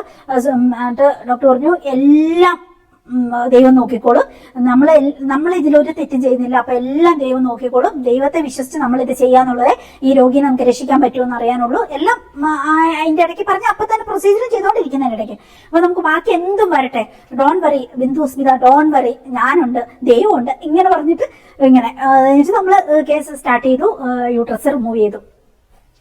അപ്പൊ ഒക്കെ മനസ്സിന്റെ ഒരു സൈഡിൽ കൂടെ ഇങ്ങനെ ടെൻഷൻ, ദൈവമേ പേഷ്യന്റ് ഹസ്ബൻഡിന്റെ അനുവാദം ഇല്ലാതെ നമ്മൾ യൂട്രസ് റിമൂവ് ചെയ്തു, കൊച്ചാണെങ്കിൽ ഡെത്തായി കിടക്കുന്നു, പേഷ്യന്റിനെ ജീവിക്കുകയോ ഇല്ലയോ എന്ന് അറിയത്തില്ല. അതിന്റെ ഇടയ്ക്ക് നമ്മൾ ചുറ്റും ഒന്ന് കണ്ണോടിച്ച് നോക്കിയപ്പോ എനിക്ക് എന്തുപോലെ തുടങ്ങിയിട്ട് എന്റെ ബ്രെയിൻ ആദ്യമായിട്ട് ഇങ്ങനെ തലയിറങ്ങാൻ പോകുന്നുണ്ട്. കാരണം ഒരു ചോരപ്പുഴ, ആ ഓവർ ഫുള്ള് ബ്ലഡും വെള്ളവും കൂടി ഒഴുകിയിറങ്ങി ബ്ലഡ് പോലെ കിടക്കുന്നത്. അതിന്റെ നടുക്ക് ചോരയെ കുളിച്ചാ നമ്മൾ നിൽക്കുന്നത്. കാലയിട്ട് ചുറന്ന് പറഞ്ഞ് ഒഴുകിയിറങ്ങുന്നു, എല്ലായിടവും നനഞ്ഞിങ്ങനെ ഒട്ടുന്നു, മേത്തോട്ട് മുഴുവൻ ചോരയായിട്ട് ഇങ്ങനെ എല്ലായിടും നനഞ്ഞ നമ്മുടെ പാൻറ്റീസും ഒക്കെ നനഞ്ഞിങ്ങനെ ചോര തൊടേക്കടെ ഇങ്ങനെ നമ്മുടെ തൊടേക്കടെ ഒഴുകിയിട്ട് കാലേറ്റ് വീഴുന്നു. അതങ്ങനെ ഒരു സൈഡിൽ കൂടെ. പിന്നെ എന്താ അതിന്റെ ആ സ്ട്രെസ്, ടെൻഷൻ, ഇങ്ങനെ ഒരു സിറ്റുവേഷൻ പിന്നെ എന്റെ ജീവിതത്തിൽ ഈ 16 വർഷം പ്ലസ് 5 വർഷം ഇവിടെ പുറമേ നിന്നിട്ട് ഇത്രയും വർഷം ജോലി ചെയ്തതിൽ ഇത്രയൊരു വല്ലാത്ത സിറ്റുവേഷൻ, വിഷമവും സങ്കടവും എല്ലാം കൂടി വരുന്നു. ഒരാൾ ഹെൽപ്പിനും ഇല്ല, അങ്ങനെ ഒരു സിറ്റുവേഷൻ ഫേസ് ചെയ്തിട്ടില്ല എന്ന് തന്നെ പറയാം. പല പല അനുഭവങ്ങൾ ഇങ്ങനെയുണ്ട് എന്നാൽ പോലും. എന്നിട്ട് യൂട്രസ് റിമൂവ് ചെയ്തു. അതിന് പിന്നെ ദൈവം സഹായിച്ച് നമ്മൾ ആ പേഷ്യനെ രക്ഷിക്കാൻ പറ്റി. കുഞ്ഞിന്റെ തായെങ്കിലും യൂട്രസ് റിമൂവ് ആയെങ്കിലും പേഷ്യന്റിനെ BP ഒക്കെ കയറി വന്നു. ഡോക്ടർ ഭയങ്കര മിടുക്കനായിരുന്നു. നമ്മുടെ പാകിസ്ഥാനി ഡോക്ടറാണ്, അനസ്തെറ്റിസ്റ്റ് ഡോക്ടർ സജാദ് എന്ന് പറഞ്ഞിട്ട്. അപ്പം കട്ട് പെയിൻ ഒക്കെ ചെയ്തു, എല്ലാം ഇഞ്ചക്ഷൻ കൊടുത്തു, എല്ലാം കൊടുത്തു, പേഷ്യന്റിനെ രക്ഷിക്കാൻ പറ്റി. അങ്ങനെ എല്ലാം കഴിഞ്ഞു. ഇനി ഡോക്ടറുടെ ടെൻഷനാണ്, ഡോക്ടറല്ലേ ഇനി എക്സ്പ്ലെയിൻ ചെയ്യണ്ടേ പുറത്തൊക്കെ പോയിട്ട്. നമുക്കും അത് സ്ട്രെസ്സാണ്. ഇനി എങ്ങനെയാണ് ഇവർ റിയാക്ട് ചെയ്യാന്നുള്ളതാണ് അടുത്ത പോയിന്റ്. ഇതിന്റെ ആഫ്റ്റർ എഫക്ട് എന്താണ്? കുഞ്ഞ് മരിച്ച അവിടെ ഭയങ്കര പ്രശ്നങ്ങളുണ്ടാകും സാധാരണഗതിയിൽ. തല്ലിപ്പൊളിയോ, ഓവർ തല്ലിപ്പൊളിക്കുന്നു, അവിടെ തല്ലിപ്പൊളിക്കുന്നു, ഇവിടെ തല്ലിപ്പൊളിക്കുന്നു, ഇതൊക്കെയാണ് സാധാരണ. പിന്നെ പോലീസൊക്കെ വന്ന ഒരു പ്രശ്നം, അങ്ങനെ സാധാരണ അങ്ങനെയൊക്കെയാണ്. അതൊക്കെ ഓക്കെ, അങ്ങനെ ഒരു വശത്തോടെ അങ്ങ് പോകും. ഇതിപ്പം യൂട്രസും കൂടി റിമൂവ് ചെയ്തേക്കുവാണ്. അങ്ങനെ എന്നിട്ട് ഡോക്ടർ പുറത്തു ഇറങ്ങി പോയി. നമ്മളതൊന്ന് അന്നേരം ശ്രദ്ധിക്കുന്നില്ല കേട്ടോ, കുറച്ചു നേരം കഴിഞ്ഞിട്ട് അതിലേക്കൊക്കെ ശ്രദ്ധ കൊടുക്കുക. നമ്മൾ പേഷ്യന്റിന്റെ സേഫ്റ്റി ഒക്കെ നോക്കി വേറെ ICUയിലേക്കൊക്കെ വിളിച്ചു പറഞ്ഞ് നമ്മുടെ ORലും പിന്നെ ക്രിട്ടിക്കൽ സിറ്റുവേഷൻ ഹാൻഡിൽ ചെയ്യുന്ന റൂമുണ്ട്. അവിടെ ഡയറക്റ്റ് കുറച്ചു നേരം നമ്മൾ അവിടെ ചെയ്യത്തുള്ളൂ. അത് കഴിഞ്ഞിട്ട് ഇതിലും കൂടുതൽ നമുക്ക് ഹെൽപ്പ് കിട്ടുന്നത് ICUയിലേക്ക് മാറ്റുള്ളൂ. അപ്പൊ ICUയിലേക്ക് റെഡിയാക്കാൻ പറഞ്ഞു, ICUയിലേക്ക്. അപ്പൊ സഡൻലി അതിനെ വേറെ ബിഗ് ഹോസ്പിറ്റലിലേക്ക് ഷിഫ്റ്റ് ചെയ്യേണ്ടെന്ന് ഡോക്ടർമാർ തീരുമാനിച്ചു. പിന്നെ കുറെ നേരം കഴിഞ്ഞപ്പോഴത്തേക്കും പിന്നെ അവിടുന്ന് ഇവിടുന്ന് ഒക്കെ ഡോക്ടർമാരൊക്കെ ഓടിയെത്തി.